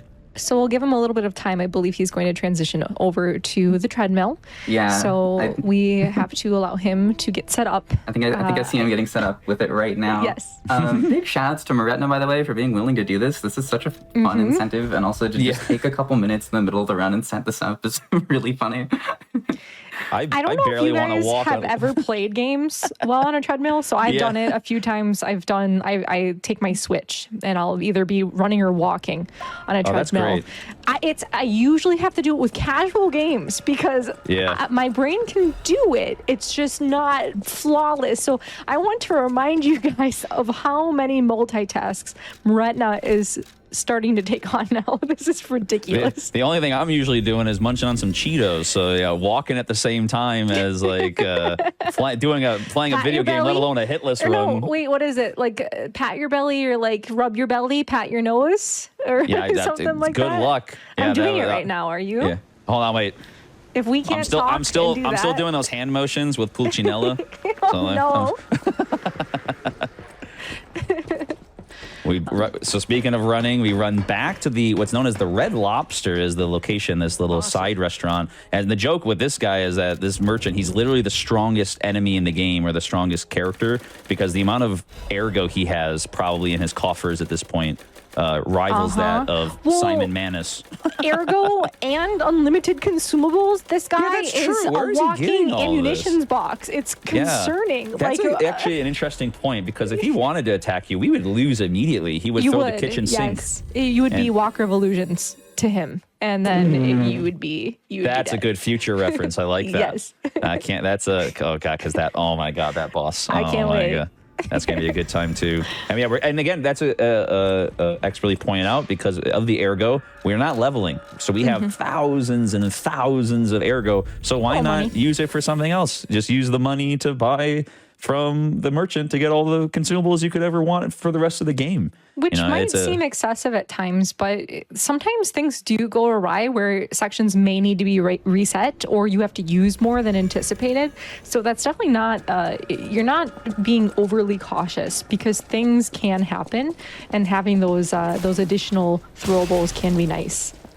Yeah, and we're going to use them on this large robot contraption. I was watching you go through this area, taking down this robot dude, because this robot dude is a huge menace in general. Oh, yes. He is like absolutely I was ridiculous. forcing myself to learn him, right? Because Yeah, I'm very used it to was my cool to no-hit see, route. yeah. So I'm like, okay, I should probably just try to do this normally. Yeah. And then I remembered why I don't do it normally. Yeah, because but- he's spinning around, accelerating. He's like, ooh. But in general, it's like I got decay pots. I don't have to deal with you whatsoever. Exactly. This next section, super precarious. These guys, my friend used to think they were horses on like a unicycle. I don't even know how you would get to that particular interpretation out of these enemies, but they're just puppets on unicycles. They throw things. But of course, Moretna doesn't allow them to do that. Waits for big shield bash dude to do his standard running attack forward, and Moretna just maneuvers around him. Otherwise, a very tight corridor that you have with that shield guy, to the point that you actually cannot weave around him. He takes up the entire space. Yeah, So and- truly a wall there. And they're really cool because, again, it's this idea that the designs and the locations, they're not really around. They're like in a couple spots, and so you just have to know how they work and how they operate. We get more quartz for future upgrades. Again, it's a nice little pickup. We ignore that elite, so that elite enemy, there's a couple of those. Those guys are they're delayed attacks. And Liza P is maybe, I'd say, infamous. We talk about, we sometimes complain about like things like Elden Ring for having delays. This game with some bosses, they'll Margit just would be like put to shame. absolutely. That's the a very, delays. very good comparison. He would be crying as well. He would be, yes.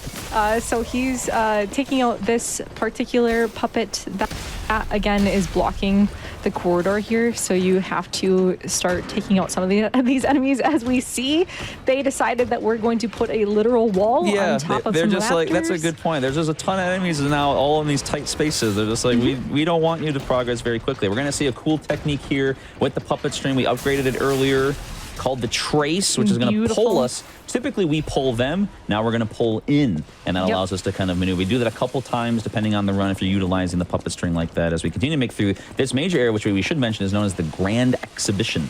The Grand Exhibition is a perfect timing. Look at that, look at the banner. That was amazing. I did not plan that, I promise.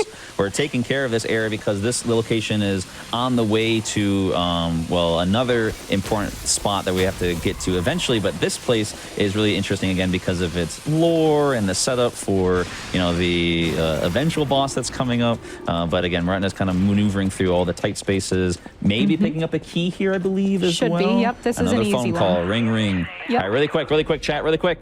You have like 2 seconds. It's an A. What is the... Oh. I didn't mean to. I'm sorry, Moretna. He was letting people. So I'm so used to the speed. All right, I got tricked. Don't worry. My chat has like I said, a trained mantra where they would just say the same thing over and over again. That's so. wonderful. Yeah. And here's the puzzle. Not the hardest puzzle in the world. It's got to turn the statue, get the key, and we're going to use that key one more time later on to pick up, you guessed it, more quartz for more upgrades. Exactly. You might have heard it, but there were some bullets that were just nipping at the Achilles of P there as he's running. That is a gunman that you do need to be aware of. So as long as you run diagonally there, you should be able to strafe it.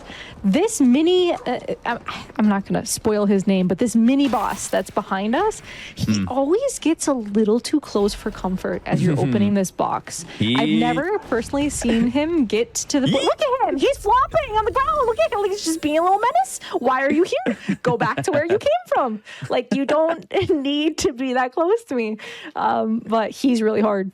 We do not have to kill him. He's very difficult. I actually spent more time on him the other day. I did a no leveling run just to prepare for this, and That's right, I spent more time on him than I did on the boss fight coming up because I just don't know him. I was lurking in that stream, and so I was watching you go through that, and it was so funny because he's like, it's like and it's a great point you bring up because you can get so knowledgeable, and so you as the player can get so knowledgeable about like the bosses and certain running sections, but then like, we all have more to learn, right? And that's a great example of that enemy right there. If you've never fought him before, when he's just like doing an uppercut, doing a crazy double like kick dive thing, he's doing literally a crazy caves weird in your chest like, using his feet as he flies like, through the air. Yeah, he's unbelievable.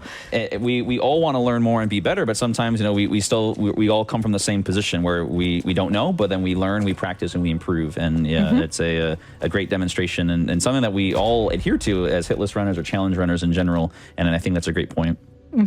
Yep. More synergies, more courts. Very well done. We have at this point again. There's a lot of different. Yeah, go ahead. Yeah. Yep, we should have probably gotten the additional weapon and attack enhancement, where if we have no amount of our pulse cells, which I don't think we've actually used that term, but pulse cells are the heals in this game. So if we use all of those, we actually get increased damage. And that would have been the second one that we acquired for this run. We're pretty much getting to the point where we're probably almost done with quartz, because you reach a certain point where the super useful ones, especially in the context of a challenge and speed run, they start to fall off a little bit. But that is another huge damage boost when that pulse cell is discharged or used. Yeah, you can kind of think of it as a sort of inverse, if those are familiar with the Souls game, the red Tearstone ring, kind of, where it's like at sort of without any heals, so we're kind of running on empty, if you will. We are basically maximizing our damage, because the game is saying, if you're willing to not have any heals, we're willing to give you more damage. And so in a casual sense, that can be kind of like a cool little incentive for trying to be better, or trying to have more damage in general. But on a hitless run, it's like, wow, thank you. I'm going to take advantage of that every single time. We are about to see the champion. This is where love evolution this boss fight. becomes real. Exactly. Oh my god, his voice lines. This is my favorite boss. Antagonistic to, like, he is so mean to the player, and I love it. So he calls you weak. So unfit. I love that. Oh, Beautiful nicely done. parry. The opener. Very well done. As Oh, you'll nice. see, Nice little mini stagger. Moretna kind of spaces himself behind, because then it's going to force him to do this behind the back swing. It's pretty consistent as long Look at as the you're damage. positioned. Yep. Yes. I think Banjo, I know we always point out damage, right? But this guy is chunky, okay? He's got a big health bar. Large. So watching it get melted like this it's mind-blowing, truly. So there's multiple openers opener. he can do. Nice You get the opener. nice opener. Yeah, it's RNG. Behind the Position back behind the back, swing. as Bree says. Staggering him again. We're using Decay for extra damage because he counts as human. Strafing around to avoid the grab. Expertly done. Nearly there into the scripted mini stagger. Behind again. my Deflect counter. Stagger. Stay close to force the downward slam. So he has two variations on his true stagger. He has a downward slam versus if you're a little bit further, like mid-distance, he'll do some swipes. Amazing. GG's. Yeah, amazing. Guys, I want you to know how quick Evolution, and my amazing that was. Yeah, weak? Who's weak now? Yeah, get out of Holy. here. I don't want to deal with you anymore. Well done. That was extremely Incredible. cool. Yeah, that One of the was reasons really why that impressive. boss. Yeah. Go ahead.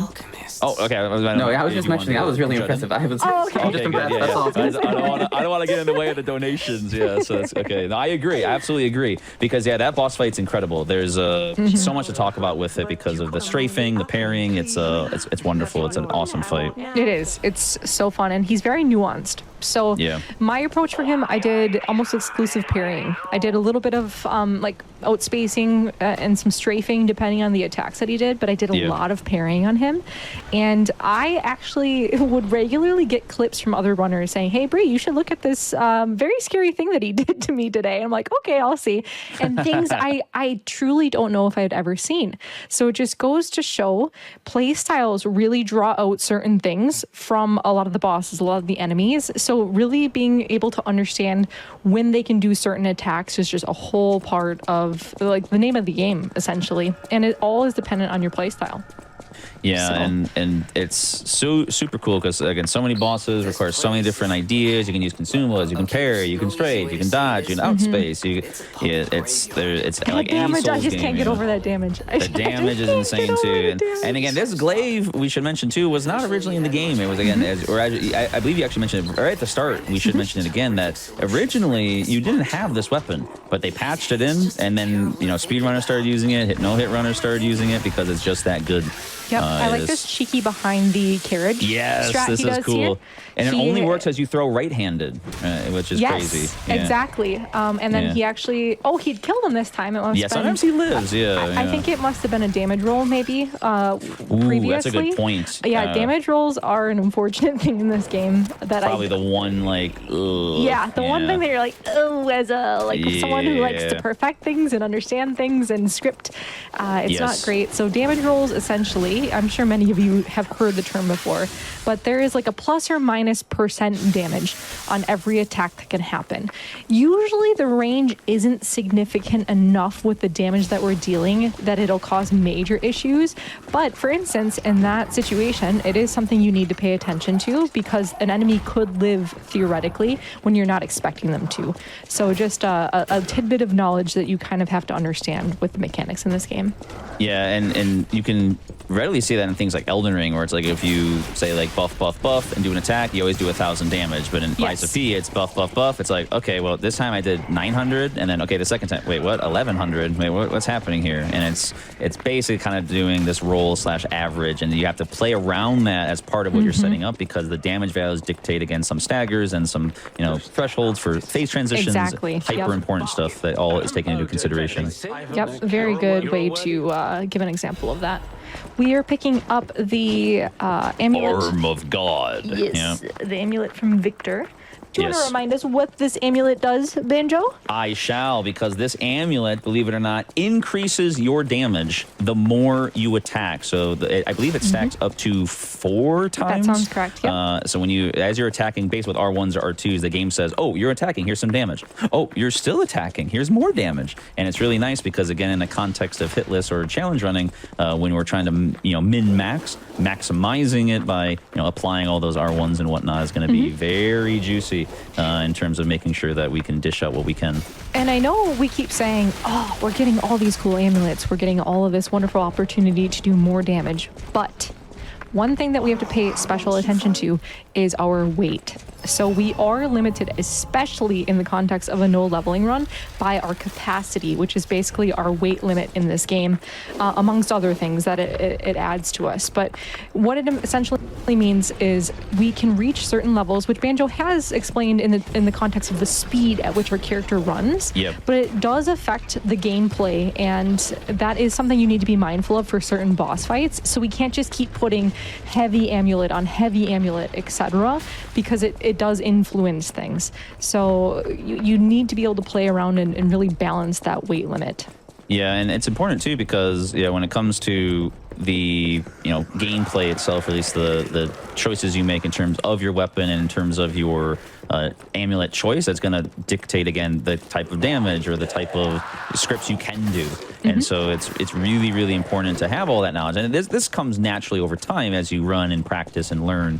But again, Moretna has it down to a science, and so it's nothing but a Friday. Banjo, do you like running through this section? Because I think that's what we're gonna do. I love running. I think, Moretna, you better be running still, all right? We hit that incentive, okay? I want to make sure that he's not stopping, right? Make sure. Oh, yeah, no, Moretna is running in-game and in real life because this gets real... Oh, okay, so this was not as close as I normally see it. I have seen it pretty close in some of his practice. I've seen the butterfly body block him. Yes. It's like, whoa, very important point. Very important point. There are some of those butterflies in that path. Yeah. But they look really dainty and cute and pretty until they mess you up and then you get blasted by a boulder.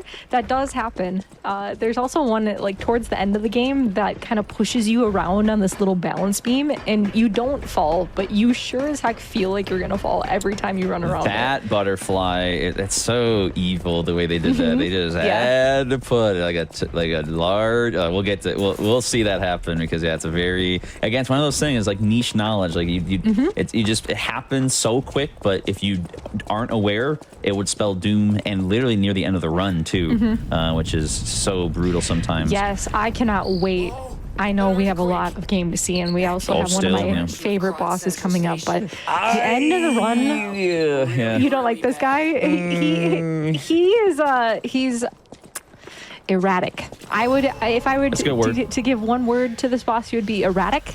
And he can be very mean depending on your distancing related to him. He's got some very nasty phase 2 attacks that are very hard to either parry or dodge depending on your preference, and so it's that combination, the claustrophobic arena with as we'll see, hopefully not the charge attacks in phase 1 and especially phase 2. Use the door strat to my knowledge. So the door strat allows you to actually stand by the door and the boss actually presents itself to you and you can get some really, really nice easy damage as it's recovering. But we will see what we get today. The green monster. Oh, we did not do door strat. Oh, he's going to bait out the dig, which is great because the recovery that this boss has after the dig attack is very, very long. Like he's just waiting there. It's a great little strategy. You run underneath that. That's right. You see the head shake. You run.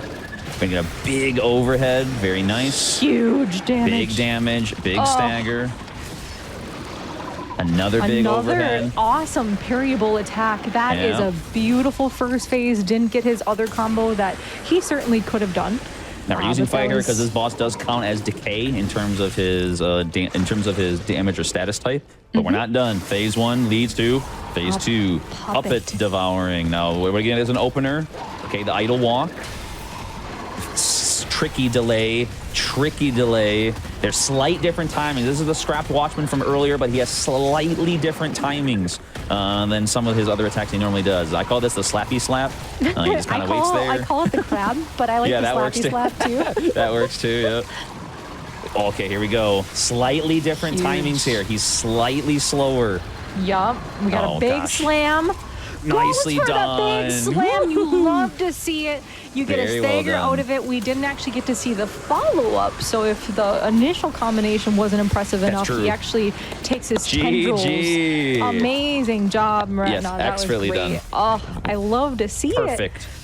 But with that combo, he takes his tendrils and he like slaps them outwards. But if you're standing perfectly aligned in the middle, you actually won't get hit by them. But it doesn't matter because we didn't even have to see it.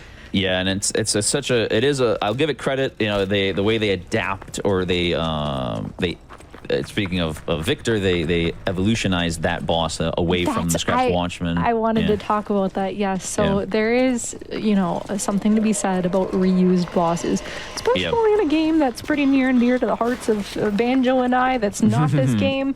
A little Elden Ring. There's a couple bosses that we see maybe one too many times potentially, or 12 too many times. Yeah. Once you fought all the Knights Calves, you would probably appreciate what we're talking about. But that's what I love about this game is we get some maybe encounters that we've seen before, but they are uniquely transformed. So it feels like a fresh fight. It feels like a different experience. You're still challenged. It's not like, oh my gosh, this guy. But it also gives you familiarity saying, hey, I have a baseline going into this fight. At least I don't feel completely helpless. And I kind of like that reward almost of saying, hey, I put in all this time learning this first boss, and now I get to reuse that skill. So I think that's a really well done boss fight from that standpoint. Yeah, that's totally fair. And I think that, when it comes to that sort of learning or that sort of adaptation, it's really important because being able to leverage or build off of that foundation is always really cool in a game like this, or even Elden Ring, because even Elden Ring does that to some degree. They have a different arena, it's out in the open, stuff like that, where it's kind of like testing you in a different scenario. And this is very similar. If you know the scrapped Watchman, you're gonna have a little bit of an easier time. Still not easy. It's definitely not easy. But again, Retina makes it look so. And we're getting now back through this area, which looks semi-familiar. Station. Yeah, it's a little interesting spot. Very important running section. We have to roll into that enemy, the dude that's putting his head into the ground, because they actually shoot up these weird tentacles that shoot up at you. A very important throw coming up as well. Throw is in a cluster, I believe. Yes, nice. To distract or stop this. Again, brand new elite. Just here you go. Here's another new one. Oh, you like new elites, do you? My hold on, wait a gosh. minute. We have the Manticore. So the Manticore is a very, very interesting elite. It's an armored elite. So if you hit certain parts of its body, you actually will clink, kind of like you're hitting a wall. It's like, whoa, that's really fun, and I'm so happy for me. But he has a weak spot. One spot, yeah. Very unfortunate for him. Ooh, this is gonna, holy moly. On a Friday? Really? I know, yeah. Bro just woke up. He didn't even get to have his coffee yet. He's like, man, I was unfortunately going on my for him, walk. yeah, he's got an amulet we need, and A very important amulet, yes. Yeah, the final of the trio. Expertly done again. Very nice script. That was amazing. I cannot even begin to tell you the number of times that I have clinked off the booty. It's so embarrassing. It's like, no, not you. And then he does this attack. So like if you do clink, sometimes you can recover. Sometimes you panic. Sometimes I would panic. And I ran away.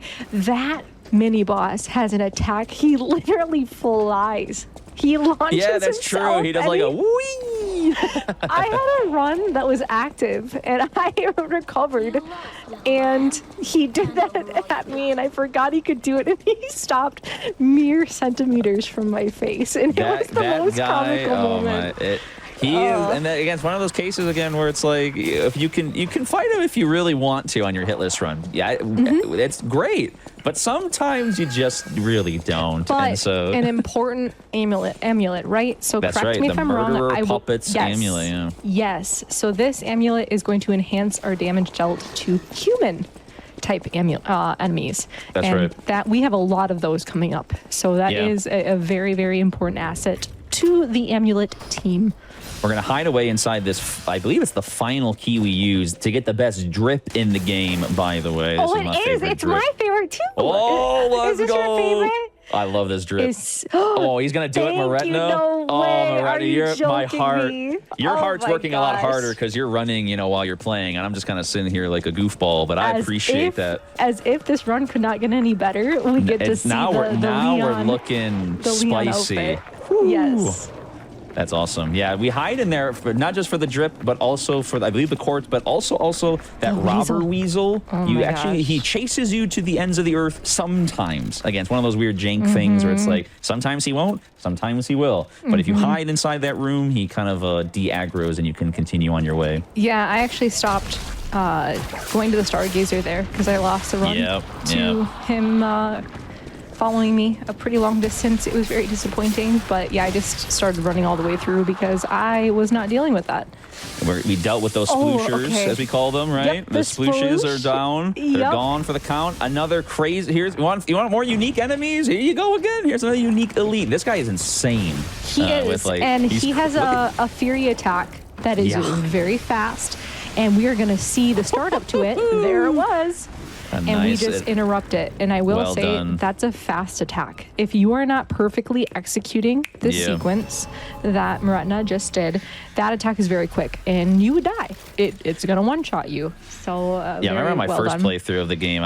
He's just...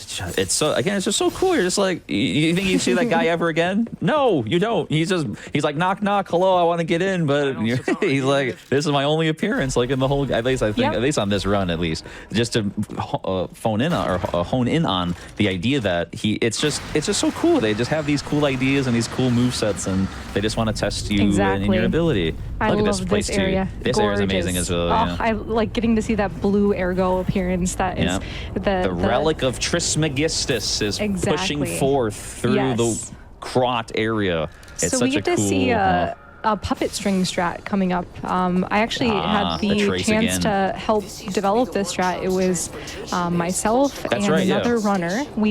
I was trying to come up with different ways of getting through this section.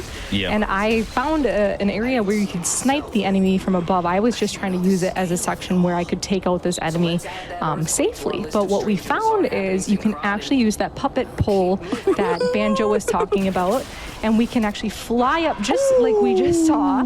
And it lets you skip a very precarious bridge that has another elite monster who's very annoying to get around. Yeah. So yeah, it was the collision of multiple minds, and we developed that. That's and great. I Good don't job, think that will Moretna. ever.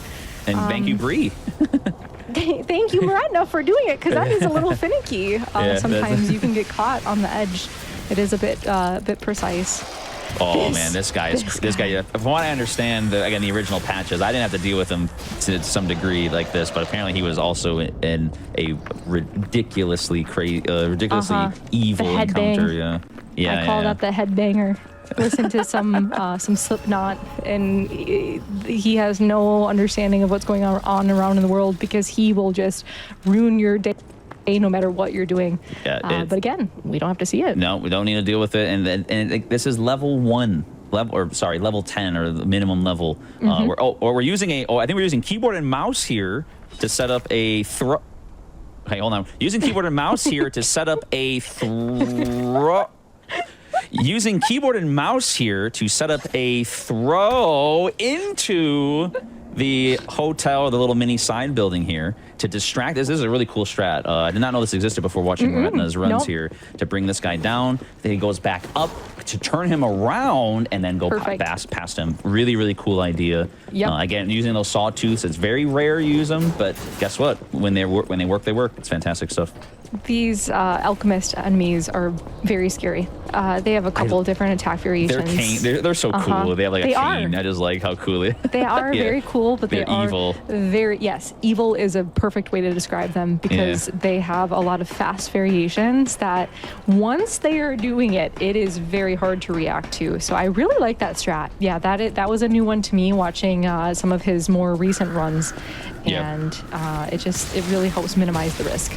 Yeah, and it's a good point, because these enemies are starting to get upgraded, right? We're not in the final section yet, but we're approaching late game, and so some of these enemies are starting to get really strong, really different. Those guys that when they die or they perish, they explode, so you have to stay away from them. There's a lot happening in terms of the upgraded difficulty as we're getting closer and closer to the late game. Not so much the finale, because as it turns out, the late game, the pacing right now, it's interesting because again we're doing a lot of running here, right? But as we're about to find out very soon, there's a particular boss rush that's about to happen in the middle of this game. That's going to kind of go back to back to back as we prepare for that late game. It really speeds up the late game. I don't want to say that the run feels like it drags, but there is the critical point, which I would also agree is here, where it just suddenly feels like, okay, we're fighting. That is our job. We must survive and fight. And then suddenly you get to the end of the game. So there is absolutely no lack of action at the end of this run.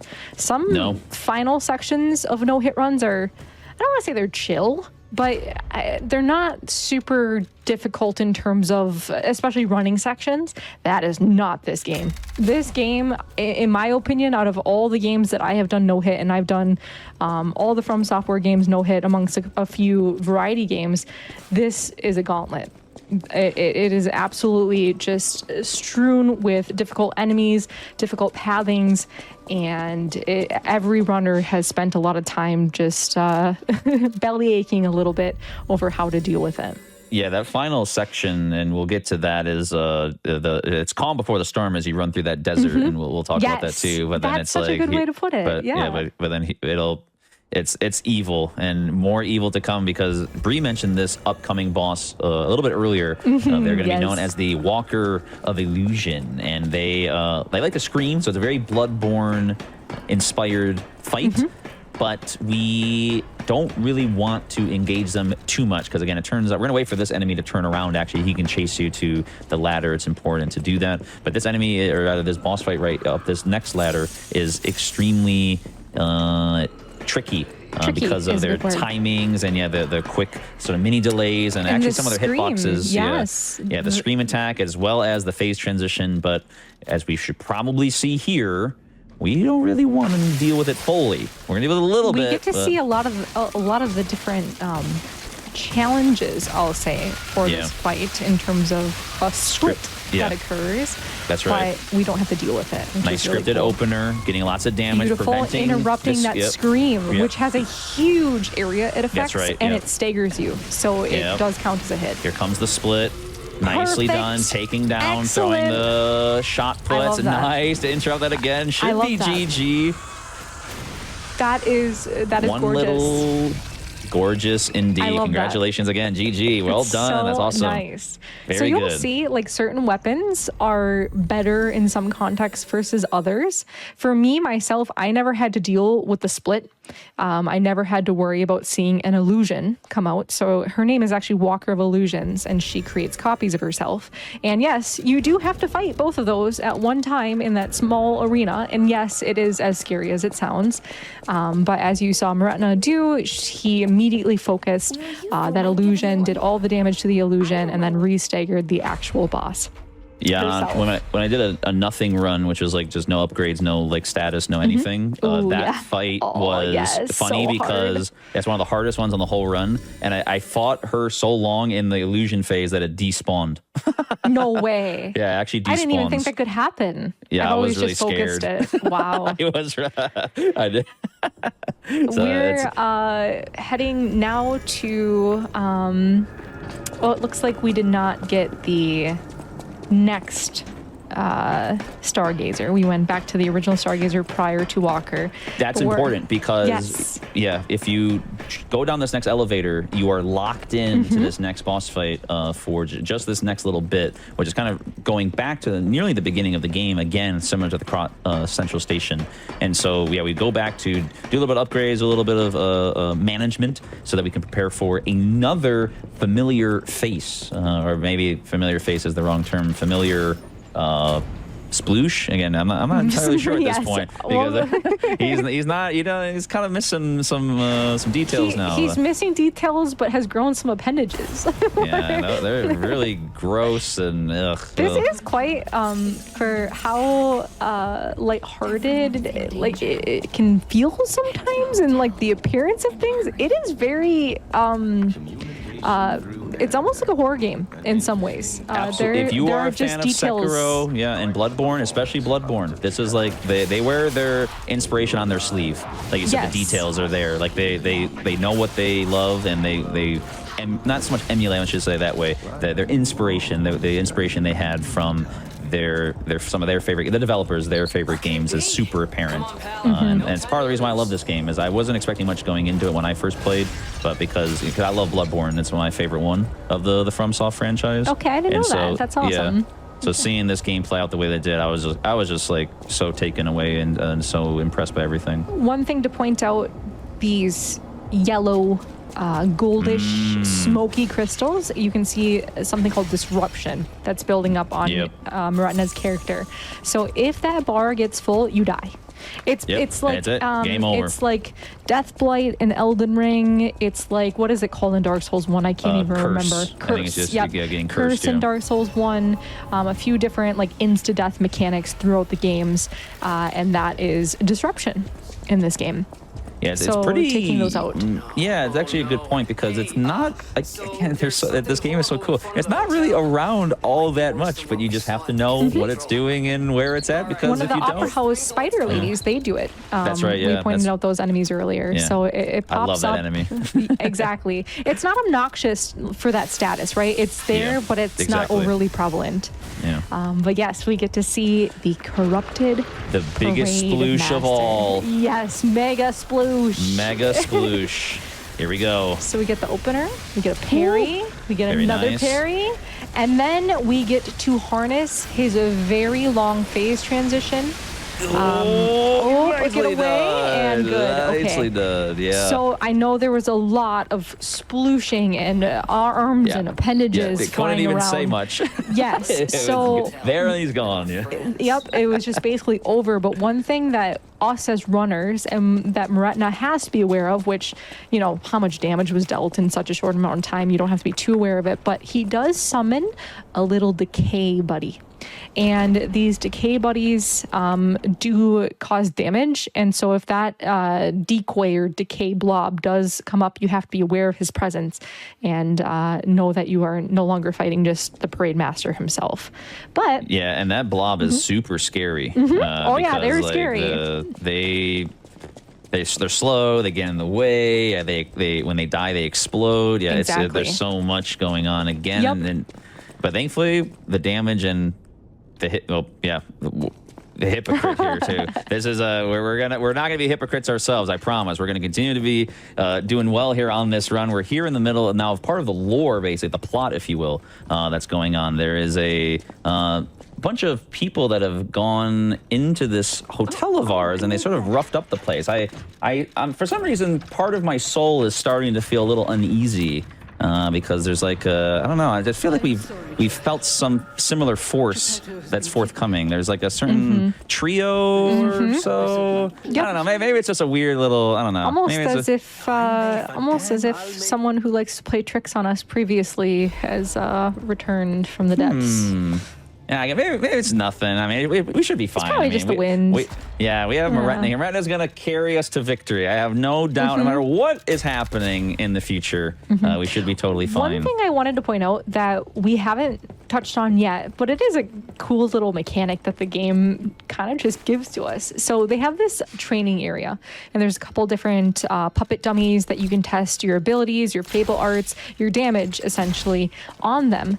But it is something that we can abuse a little bit. So Yes. if you go into and out of a courtyard, so if you're facing that hypocrite sign that we saw over the main stargazer in the hotel, if you go to the right of that, there's a courtyard that you probably have seen Moretna go into and out of just very briefly. It happens so quickly that maybe you have not noticed it. But what that allows is it gives him full fable. So those blue bars are filled up, so we don't have to worry about getting fable catalysts. We don't have to worry about generating that on an enemy. We just instantly have that filled going into the next fights.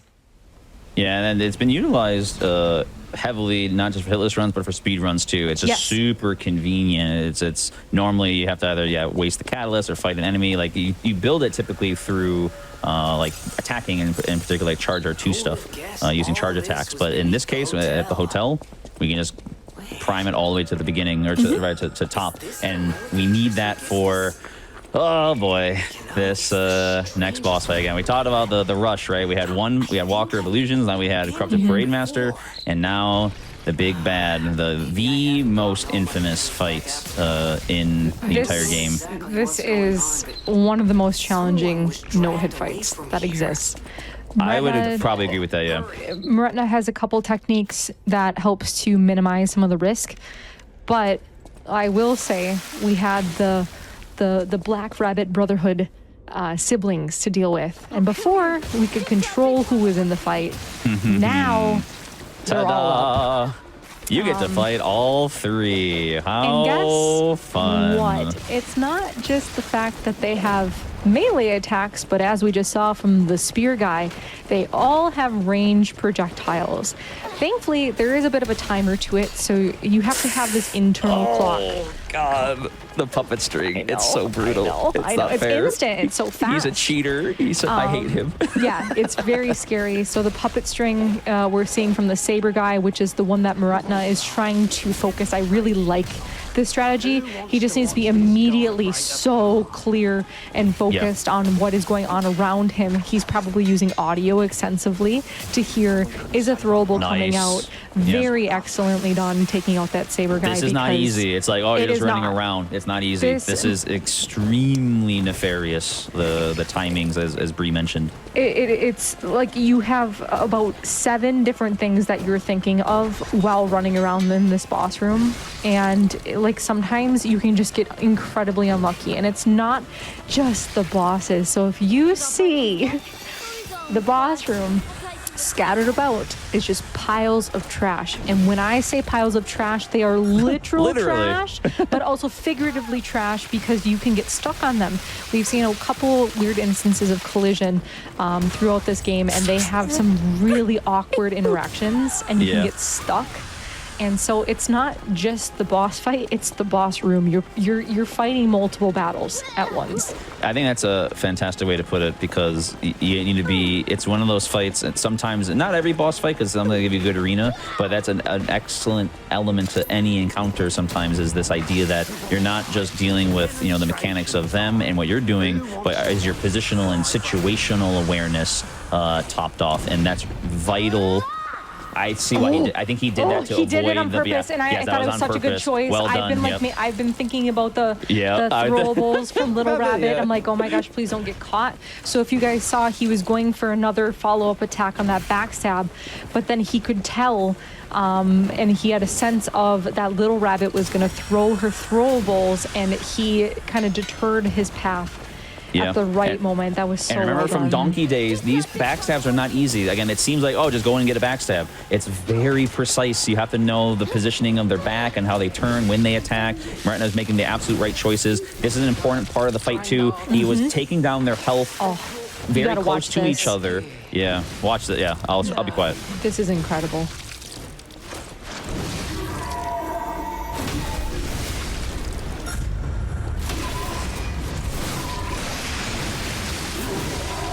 That is just disgusting. That is disgusting. That is an incredible kill. You can dance around with that guy for a while, so you didn't even really get to see him do multiple wave attacks because Maretna just took every opportunity to punish. He is not messing around, and he took full advantage of that damage he has available to him. Wonderful stuff. I cannot stress enough how difficult that boss fight is. Yeah. I think, like, when there's a lot of new viewers for no-hit runs, when you see a lot of these bosses get melted by damage, they're like, oh my gosh, I can't wait for BRB2, because everyone has that in their mind that it's a bane of their existence, and they just can't wait to see them get melted. And then they realize it's still very difficult. I think all of us would love an opportunity to have something that we could just nuke them. But that just, it's not really a reality with the way that they're programmed in the fight. So your sentence, you said, I can't wait to fight BRB2. I think you're literally the first person in the entire world that has ever said that. No. I meant from the viewer standpoint, watching the runners. Saying, even just putting that sentence together like that. I don't think anyone has ever uttered those words in that order before.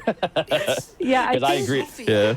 We can all breathe a huge sigh of relief. I don't know how Maretna feels, but usually this is the part of the run where I'm like, okay, we're here, we're at Alchemist Isle, we're at the calm before the storm, as Banjo alluded to earlier, and we have a little bit of time to just relax after a very, very... Ooh, nice cinema, Maretna. I like it. That's good. Yeah, keep that shot just like that. I like that a lot. Ooh, yeah, the Arch Abbey looming in the distance. It's ergo power accumulating at the top for Simon Manus, so he can finally become God. But I'll wait for the we're going to skip the cutscene, I think. But in general, yeah, the actual buildup of this, as we said, the pacing is pretty... it's pretty conniving, because they kind of lull you into a false sense of security with some of the running sections here and in between, but then this final mega tower, and it is mega, mega. It's so difficult. There's so much going on that has to be taken into account, but we'll get to all that shortly. There is technically, I think we're going to maybe go back to prep ourselves a little bit, but then we're going to have another encounter again, because we can't actually enter the tower right away. We're actually having to deal with a particularly sadly named boss fight. This boss doesn't really get a little bit of a gatekeeping moment, we'll say, with this guy. Hey, so, I like that. Yeah. But I remember on my first playthrough of this game, I had a few people that had just, the only thing that they said was, this section... It feels like it just keeps going. And at first I'm like, oh, it's not that bad. Like, I feel like it's broken out pretty good. And then it just keeps going. It is just amazing how much they packed into what feels like, you're kind of having this suspense and built up to the end of the game. You can kind of just figure it out based off of the storyline, etc. But man, they really take a while to get to the penultimate and ultimate bosses. Yeah, it was interesting because I think they were in terms of the actual story going on. It is all of it's very important, right? In terms of we don't get to see that. It's a good point again in terms of challenge runs, not just speed runs, but hitless runs too. You kind of ignore cutscenes, you skip out on extra quest lines, you try to the extra stuff, the side stuff. You do some of it, of course, but a lot of the time you're really trying to streamline, because in any percent fashion, that's what you're really trying to do. Maybe for all boss stuff, or maybe for all vanilla bosses and the like, some of that kind of comes into play. But in general, when it comes to even this game, while the majority of it has to be completed more or less, because this game is actually much more linearized than a lot of the other games in the Souls franchise per se.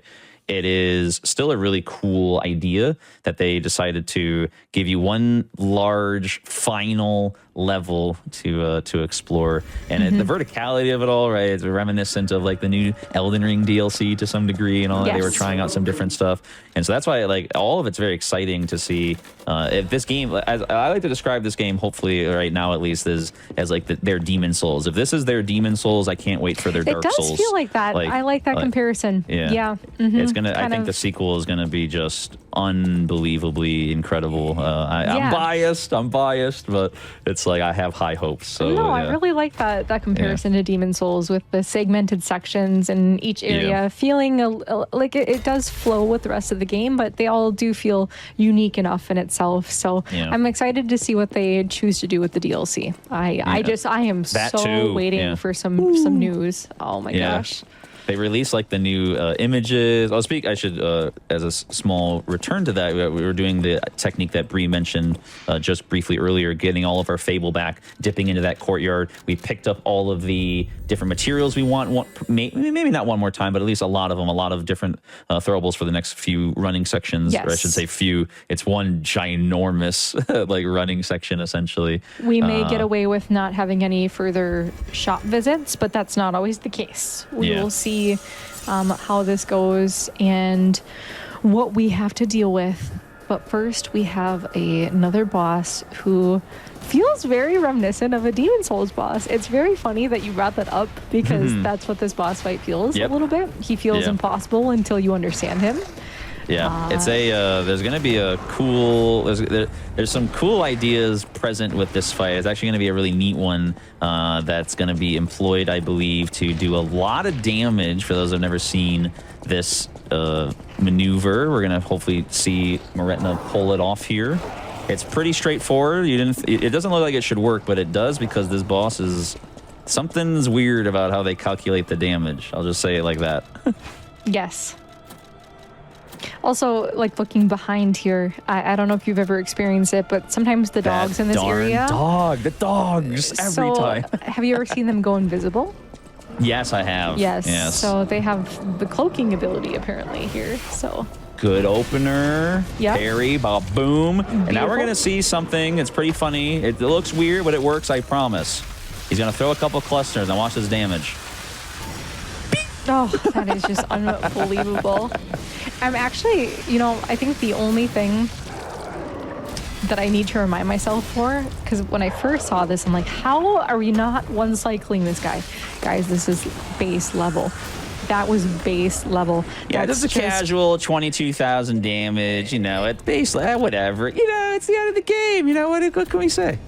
Yeah, it's unbelievable. Like, granted, all riposte or fatal attacks that we're taking on this enemy does chunk his health pretty significantly, but that's just something that, like, when I was first watching, I'm like, wow, I'm so surprised he's not one cycling. And then I put it in perspective of, oh my gosh, he's not leveling technique or motivity or anything.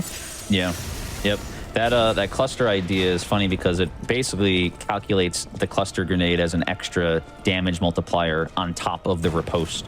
So he's actually getting like way more damage than you would necessarily get on any other attempt. It's a really, really cool idea. Yes.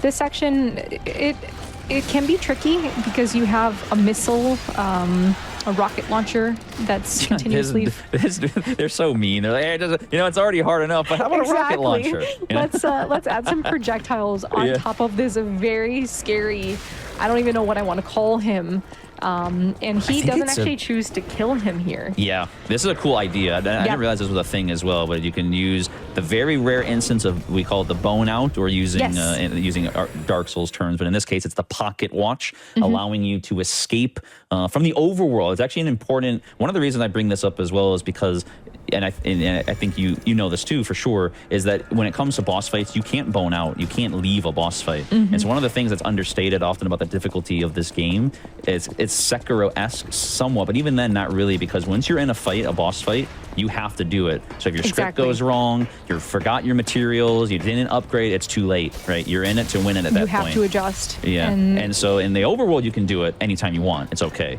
And so Moretna chooses to do that there because it skips the cutscene and avoids the enemy going after us as well. It's a really, really cool idea. A little caveat to what Ben just said, I do believe there is an item that does allow you to leave a boss room, but it is not allowed in hitless runs because it kills the character.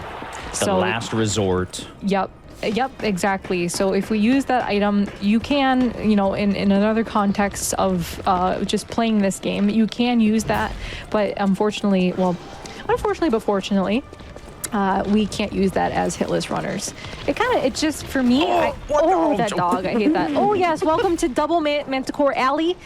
We want to bait attacks from these manticores. The reason why is if we do not bait attacks, they zoom to this ladder. If you don't look behind you, they're not real. No, you're not supposed to look right now. The number of people that I have seen lose runs to this Manticore Alley, too numerous to count truly at this point. But the way that I've learned to deal with it, Moretna's learned to deal with it, I'm not sure how you chose to go through this section. There are multiple techniques, but baiting attacks is very important, otherwise they will pursue. One other thing coming up, we have a very cool skip that we're going to see from Moretna that is only possible, to my knowledge, with 2 weapons in the game, one of them being the weapon that we have. It is a glaive skip. I'll let you watch. Beautiful. I just want to highlight what that skip is, okay? If you do not do that skip, there is a whole section that you have to drop down with multiple enemies. There's decay, like clouds that you're dealing with. Yes, baby manticore at the bottom. Also, there is the place that you have to drop. Most runners do drop because we don't have this weapon to use. There is one tiny area that if you fall into this section, it has a slightly lower elevation than the surrounding area, and you will die. It does not matter of your capacity. I didn't know that. I have seen people lose runs there. I tested it extensively once I saw it occurred, and it's just this slight dip in like 2 bricks. It's almost ridiculous that it can happen. But Elden Ring, they got further inspired. Exactly. No, honestly, that's what it feels like. And so Moretna just completely avoids that concern. That's great. I did not know that. Thank goodness. I would have, ignorance is bliss, they say. And it's one of those things that, unfortunately, you don't learn until it happens. So there's just a lot of trial and error with these runs. And that's why I think an important thing, if you're interested in getting into no-hit runs, continuing runs after you take your first hits is very important, because you will learn something on almost every single run, especially with a game like this where it hasn't been run super extensively. It's not like, Demon Souls, Dark Souls 1, all the older Souls games that have been ran like thousands of times at this point. This is a more novel run, and so a lot of it comes with trial and error and just testing. We got some splooshers. The Splooshers return. Maybe the final Splooshers, I believe. They might be, because then it's just some sprinkled in alchemists and other scary enemies coming up. Ooh, and there is actually a scary enemy coming up as well, and it's really important because we touched on this in the, or we talked about it, we were going to talk about it. Oh no, that's right, there's this mini section before. I'll hold off on this because there's an important interaction that's going to take place. But the next enemy we're worried about is one we did talk about for sure, which is a particular butterfly. There's a certain butterfly that, again, doesn't seem like it's much of anything. Yeah, this butterfly is so silly. This is very specific, but just watch how this is handled after we take care of this this wacky alchemist pokey I like lad. how he does this actually a lot. Yeah. So he Bait him baits out. this attack and then he runs around. And that's There it is. Boom. Did you miss it? All right. That Yep. doesn't look like much, but if you don't cut in like that and you're not aware the butterfly's there, your gravity will take you, and it's over. Like, as you're used to that, like, you'll know I'm not gonna die, but it's still scary every time. Like, I still, whenever I would go through there, I would still have little heart flutters because it freaked me out. Yeah. But another thing you need to pay attention to actually is you can fall through elevators in this game. I don't know if you've ever had this happen, but I think I was probably doing something silly. I was probably spinning around or like rolling in the elevator because that's what I do. I can't sit still during runs. I'm the same way. You can clip through elevators and fall.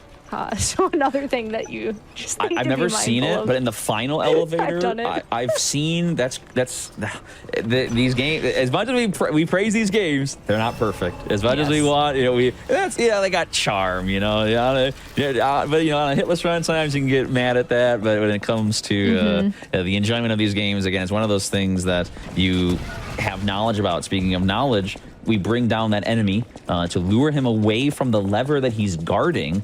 We don't actually want to fight him. We just want to get him away from that spot. I like this path so much better. Yeah, this is the path That is that such I a- took. Yeah, it's Oh. pretty clean. And we're going to employ a clean idea too. One of the only times we use, I believe we're going to be using the cat dust. It's an item in the game that sort of softens your detection radius, essentially, to perform a really weird maneuver to run past the first enemy, the second, hide in the corner. The jester gets confused or only looks at the carcasses nearby because the puppets and the carcasses don't like each other. Bit of a feud going on. Pull the lever, bone out, reset the area, and we're good to go. Gorgeous. Yep. Love to see it. Efficient too, tying with the cutscene.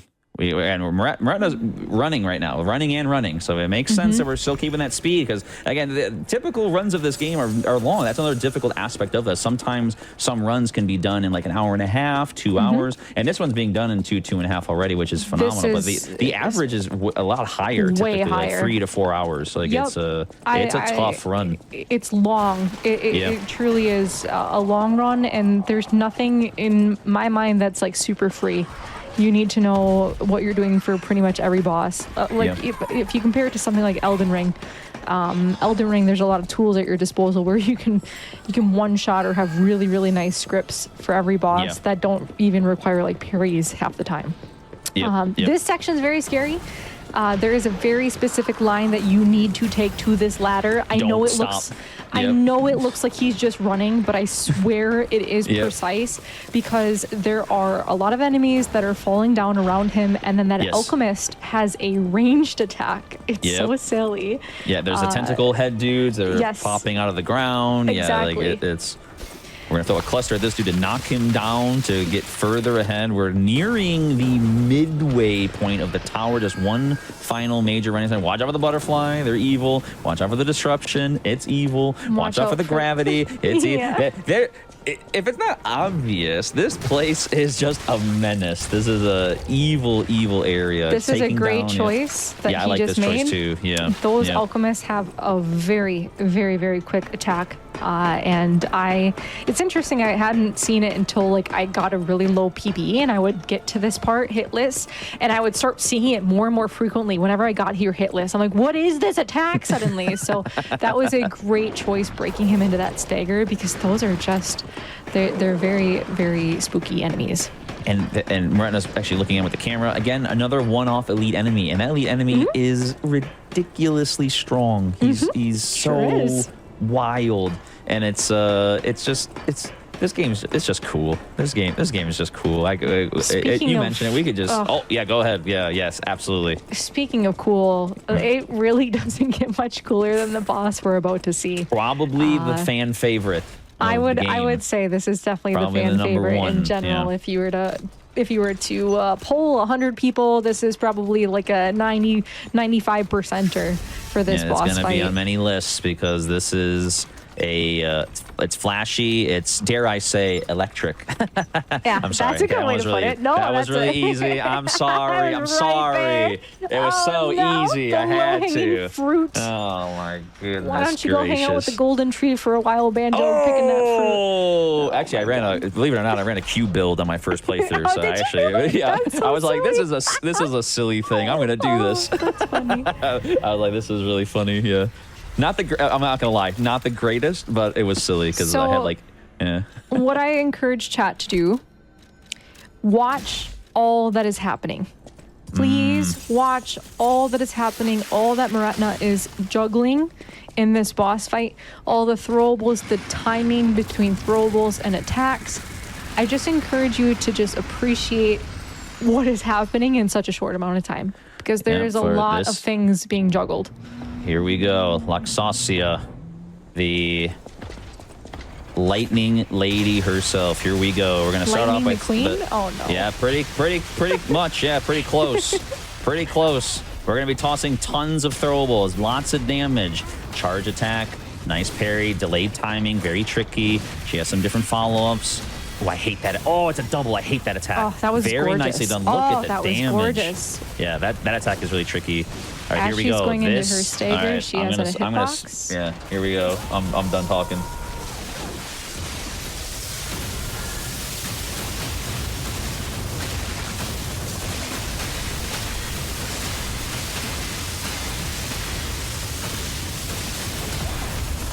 Oh Absolutely textbook. it was flawless. Flawless. It was flawless. Victory. That Unbelievable. So Amazing. an important thing to Amazing. point out Agreed. with this, something that I get a lot with this game is people often ask, are you just holding block? And is it just automatically deflecting those Yeah. lightning bolts? It looks like your character is. With his character, it's a little bit more obvious because he's using that weapon art that's spinning him forward, or sorry, the fable art that's spinning his character forward. So you can see every single one of those lightning bolts was a perfect parry. It looks so easy from him. It is so difficult, especially under pressure. Imagine being here. You know, he's almost 215 into the run, nearly flawless at this point. Like, imagine the nerves. It's just, oh my gosh. That attack is, again, I would probably use the words, I've used it a couple times, infamous, because it is RNG slightly in terms of how the lightning is positioned. That it's not always the same.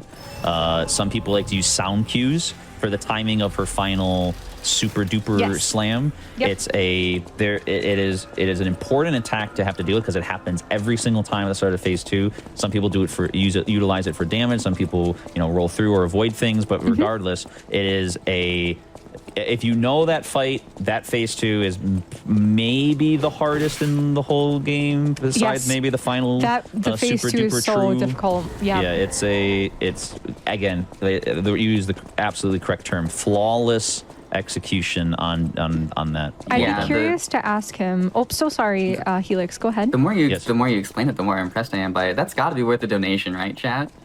Remember, Twitch think so. charity tool where the sub button normally is now donate. So you can donate right now to the American Heart Association. Sorry, please continue. Again, your commentary has been amazing.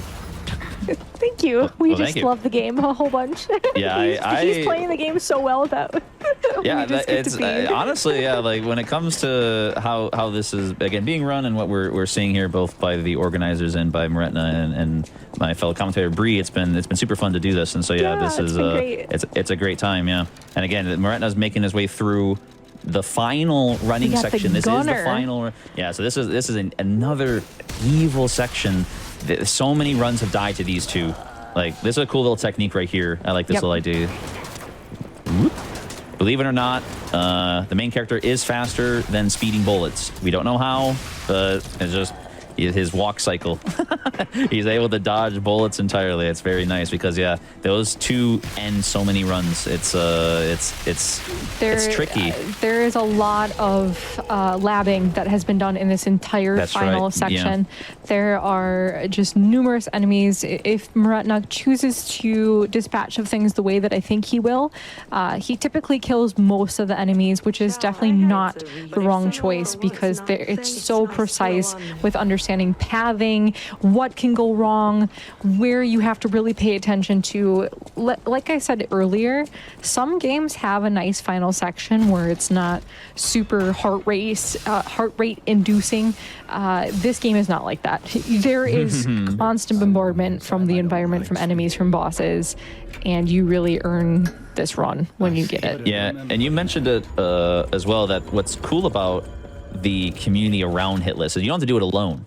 Right, if you're wondering, like, whether it's the Discord or it's guides online or people that have finished runs or just particular like low damage boss fights, or like you have a question about something, you want to reach out to a streamer, you know, that kind of thing. What's great about the reason why I love Hitless so much is that while, you know, we're all working hard on our own individual adventures, the collective push, the community rallying, the camaraderie that we all employ to win, because it's all about, you know, shared victory in a way. We all want to destroy the game. It's us versus the game, right? And so if we share knowledge, we help each other to all succeed, and it's such an amazing element of Hitless in the Hitless community. I agree with you entirely. I've done many no-hit runs at this point, and I to this day feel that Liza P was the most rewarding, not because of like my own journey, but getting to watch and help and learn from others. That was, I think, probably the coolest thing for me, was how connected I felt to everyone. Yeah,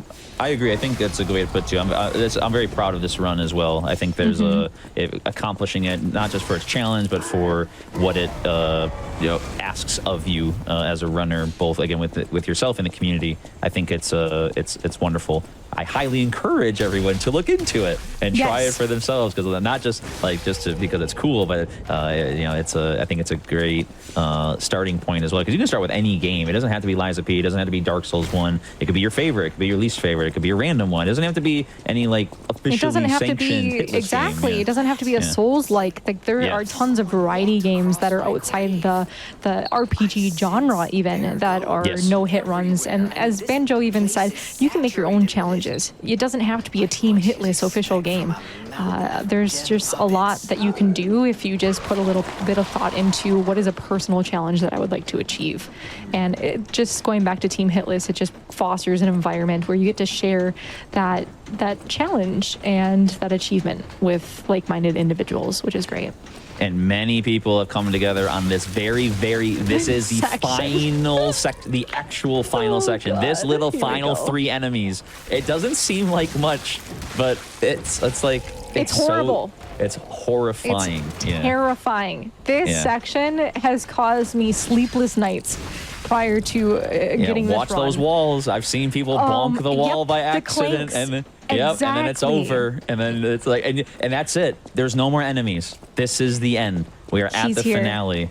Yeah, and we are at the pinnacle of the aisle. We have I go back to the end of this run is not free. You work towards it, you work for it, and Manus, the final fight here. Simon Manus, and downright devious dude. This is diabolical. This fight is diabolical. What it all throws at you, from projectile attacks, from AoE attacks that take up space, that occupy space that you need to go away from the timings of his swings.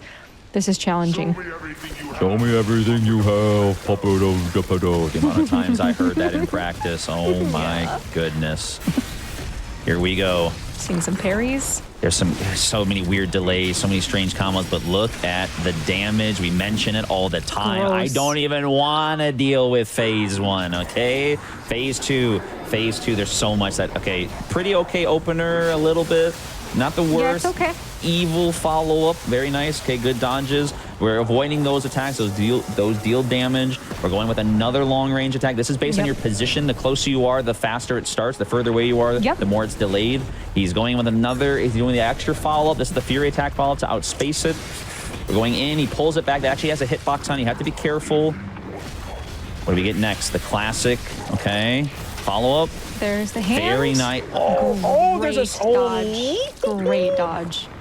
Those are scary. I had forgotten attacks. about that third hand. Holy. Just when you think he's done with an attack, he whips out another follow-up. That is the name of the game. We're building stagger. Yep.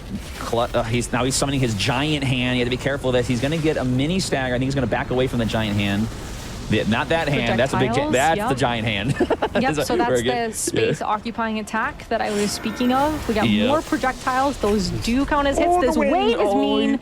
The waves are mean. The hitbox, the timing, it's awkward. It's mean.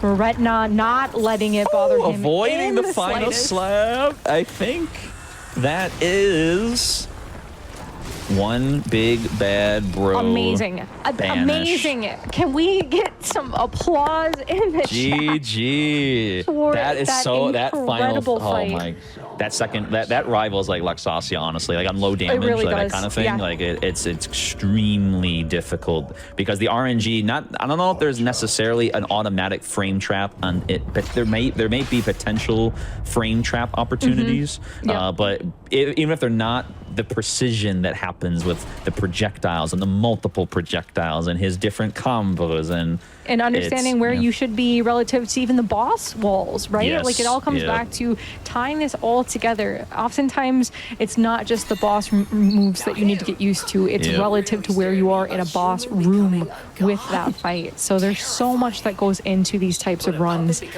I just love Liza P because it does such a good job of exemplifying the difficulty that goes into learning no hit. And we're done, right? This is it. This surely, is surely we're done. We're done, right? So we're smoked up here. Looks like Retna wants to do a final little fireworks show. I like it a lot. Very cinema again. I'm liking the camera work. I'm liking the particle effects. Looks really nice. And the drip. Don't forget the drip. We've been looking quite spicy for the back half of this run, but we're done, right? We're just gonna talk to our dad, and then we're just gonna super easy peasy. Retna's gonna go run his marathon after this because he has his warm up done on his treadmill. He's all right. His heart rate's in the right spot. You can just start running officially. Very good. Real quick, chat. Not quite yet. Oh. We unlocked the bonus boss, right? We hit this goal really, really early. So everyone, I want to see some hype in chat. We are about to face the bonus boss. I think the name was already hinted. Can I even say that? Is that a pun? As just to say that? I can't even right now. But yeah, you're welcome everyone, to pun. This is a pun allowed zone, my friend. I'm super excited. So yeah, let's get some hype in chat. Yes, the true final boss in Bloodborne fashion. He deserves it. We're not quite done. Yes. Give me your heart, son. All right, Margit. He chose the right option. Let's go. He did. That's true. The Nameless Puppet. Nice opener.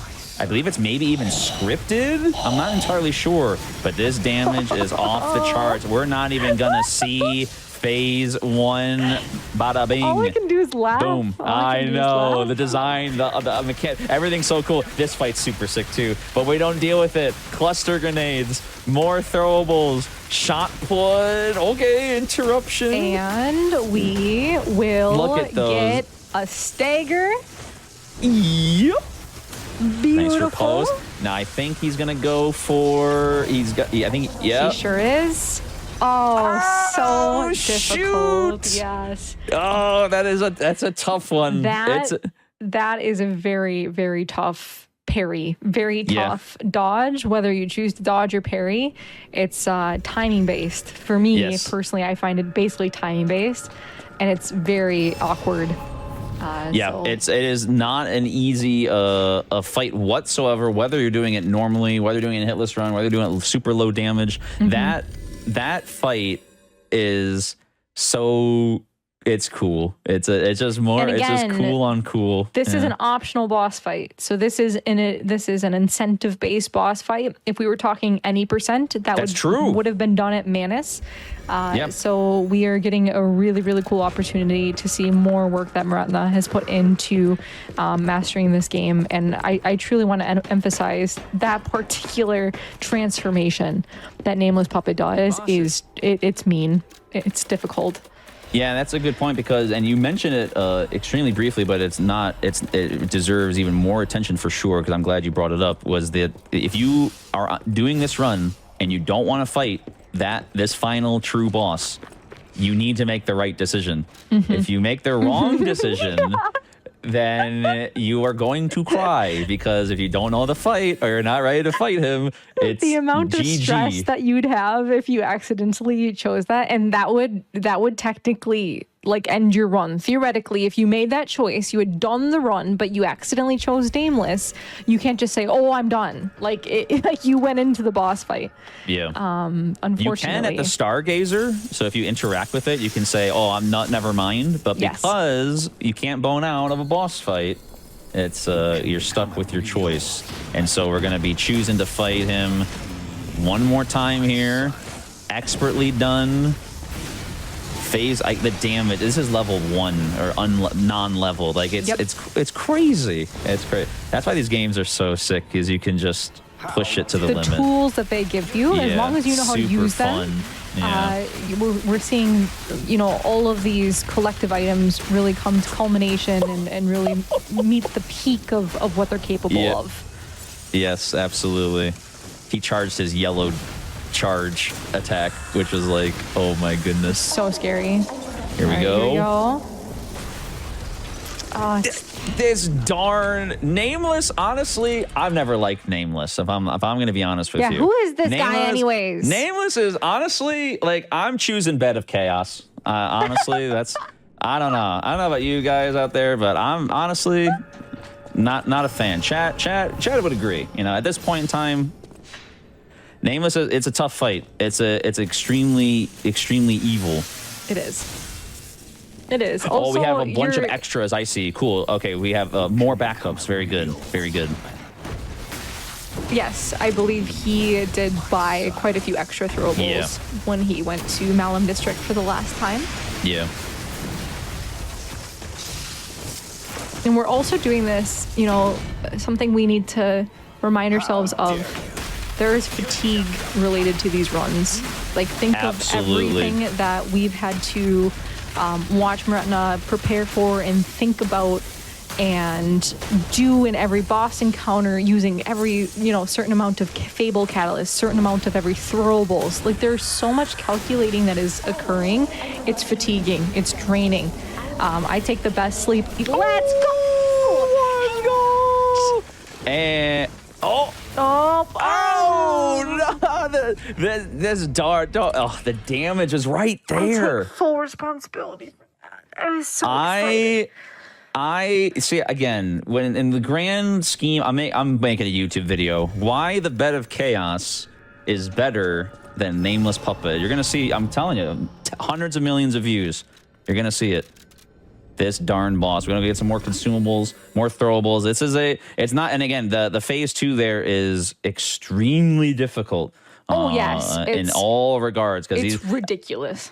He's just the audio, the design, the everything is like so just menacing. And so yeah, when it comes to the actual move set on top of that, it is very, very, very difficult. But we're gonna get some more consumables here. We're gonna get some more throwables, and we're gonna take them down once and for all. I haven't done this strat myself, but I am curious if that could have been a damage roll. Almost. Like, it almost fell into the category of, I wonder if a higher damage roll had occurred, if he would have been dead. That's fair. That's actually a very good point, because it's possible that, and I like that point a lot, because it's possible that on every single instance of the attacks being done physically like that, and the throws too. Yep. It's not just like one, like it just decides the beginning of the fight. It's like if collectively every time the game just decides low damage, Exactly, and it adds up. It can happen. Yeah, yeah, that's absolutely possible for sure. 100%. Yeah. We're gonna grab more Fable. We're gonna talk to Paulandina, fellow cool guy. Lots of cat. Just buy it all. I like it. Stocking up. Paulandina would rival the Merchant as well. Merchant probably has an edge in terms of the Ergo stock, but Paulandina, he's nothing to scoff at. He certainly is not. And I did bring up, the mental fatigue that a lot of us feel during these runs, but I need to also remind myself that Retna's also been walking on a treadmill for the last, I don't know, what has it been, an hour at least? And I'm exhausted for him. I'm sitting in this chair and I'm exhausted. So Like, let's just. That is, you know what? That's a fair point as well. That's like the amount of. There's so much going on, and it's an amazing testament to Moretna's skills at this game and IRL as well. I wasn't joking. I've tried to play games while walking/running on my treadmill, and the most that I can do is playing like Animal Crossing. Okay, like I am not hitting a game. Yeah, I'm sticking with my Cheetos. Here we go. Very nice. It's very interesting that the stagger always occurs at the right time. I like that a lot. Yep. Very labbed out, as we've discussed. Nice damage. Nice damage. Here we go. Very good. Do we get a nicer roll? Nope. The damage is right there. Unfortunately, it's right there. It's right there. Why can't you just give it to us, please? The tiniest little. It's one sliver of little. health. It's I right think there. It almost might come down to, which I don't think there is time, but it almost would come down to the last Fable slot being filled, essentially, right? Like, if you look at his Fable bars, I believe he is missing one maybe right at the end there, and I wonder if, like, I'm not saying he has the time to do that, but that just goes to show how, like, technically precise the damage mechanisms can be in this game. And I think, you know, I don't want to say that it's a good thing that this happened, but it just goes to show the precision required. It's a good example. I think that's very well said. You know, when it comes to any hitless run or any hitless endeavor, we prepare us. We hope for the best, prepare for the worst, right? And when it comes to these kinds of encounters, whether it's a super duper ultra final true boss or you're just running by one single puppet at the beginning of the game, it's sometimes things can go wrong, but this time they will not. Here we go.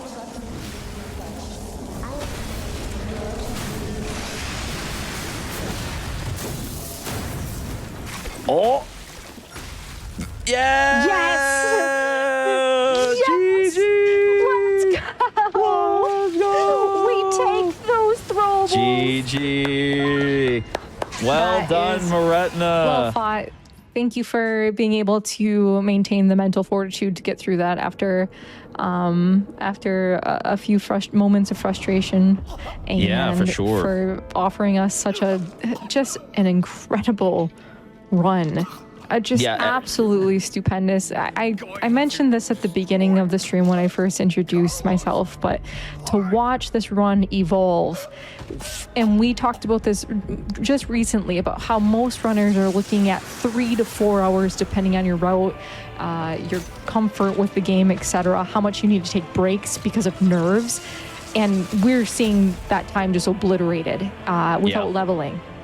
Doing all ergo bosses. All the bosses on a treadmill, essentially mulligan hitless, right? Like the live, you know, it's thousands and thousands of people watching. You know, like I think that's underappreciated. Absolutely, the nerves, you know, compounded by having many people watching. We're all human, and at least I feel that way in competitive or, you know, showcase environments. So, yeah, this was an absolutely incredible display of skill, showcasing this game to the utmost. It's a wonderful game in general, and again, I hope everyone will check it out in any context. Really, yes. It's an amazing experience. Yeah, any context, really. That was absolutely fantastic. By the way, as we were finishing that up, we have reached $2,000 raised for the American Heart Association. Woo!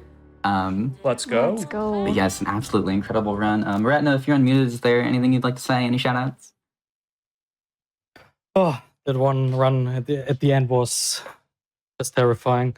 Actually, Brie mentioned it. I lowered 3 times on this boss fight with the last spin of the Fable attack. Nice call. I had this in practice like 1 time, and I adjusted my strat the throwing cells at the end after the second mini stagger, and after that he never survived after the Fable attack. So that's why I was curious why he's not dead at the end. But we did it. The rest of the run was did actually deathless. True. Yes, it well was. done. That's right. Yep. Yeah. I thought you did a phenomenal job. I think it was an absolutely incredible 2:36:48. Look at that speed. I could really only dream of pulling off a run that quickly. Really, truly, it's incredible. And to be fair, I took many safety stargazers and played or did really slow in the leveling part for the P organs. So it could have been a lot faster. I know you were just doing the P organ levels for us, though, so we could appreciate what you were doing. I had taken Yes. some notes, but I'm like, what if I'm wrong? But we know it was for our benefit, surely. Yes, thank you for taking the time to do all that, and again for showcasing so many of your skills. And like we mentioned before, you and Bree and everyone else are inspirations to myself and everyone out there. So thank you for doing this today. I appreciate it. Yeah, thank you for having me. At least actually for this event. It was really fun, and the event has even started, or it's the first one of the day. So come up. We're just getting started. Let's go, chat. Lots to come. Yeah, I'm glad you enjoyed it. Where can people find you on Twitch, Miranda? What did you say? Where can they find you on Twitch? Yeah. Yeah, you can find me on Twitch at twitch.tv/Moretna, and I'm streaming a lot of Lies of P content. In the future as well, I will try to do many different kinds of challenge run in this game, like weapon relay, which is also a great or a good way to play the game because you can separate the weapons. I think you didn't mention it at all this whole run, that you can split the weapons into parts and combine them with different weapons. And this is going to be fun for sure. Yes. Yep. It's a very fun mechanic that it gives you a lot of freedom. It allows you to really tailor to your play style, depending on the move sets of one weapon. You're like, hey, I really like that attack. And then you can change the blade, etc. It's a really cool mechanic in this game. Thank you, Bree and Banjo as well. Just all three of you honestly combined to make this such an incredible run. Yeah, it was a great time. It seems like chat agreed. I would like to thank Smoker Spectre, Rogue Jelly, Bot Bandy, and Newtbag for $50 donations each. Thank you so much. We are going to move on shortly, but before we do so, really quick, I just want to remind everybody that AGDQ 2025 will be live from Pittsburgh, Pennsylvania from January 5th through 12th. Registration and hotel booking are now open, so you can visit GamesDoneQuick.com and check the AGDQ 2025 important dates section to learn more. Runner and volunteer submissions are open until October 6th. That is this Sunday. So if you want to run, if you want to volunteer, you got to get those submissions in this weekend. Anything you want to say, Deadeye, before we take a quick break? Yeah, did the commentators do their shouts? Sorry, I was taking care of my dog. Yeah, I mean, if you two have anything to say quickly, go for it. Yeah, Bree or Banjo, any last minute shoutouts? Sure. Just very briefly, you guys can find me at twitch.tv/Banjo the Uncle. But more importantly, thank you to GDQ for inviting me on. Thank you to Team Hitless again for all that you do and pushing us forward. And thank you to Bree and Moretna. Like I said, my run would not have been possible without their guides, without their YouTube videos, without their expertise in this game. So I owe a lot to them for allowing me to stand on the shoulders of giants. So thank you for everything, for everyone here. I appreciate it. Thank you.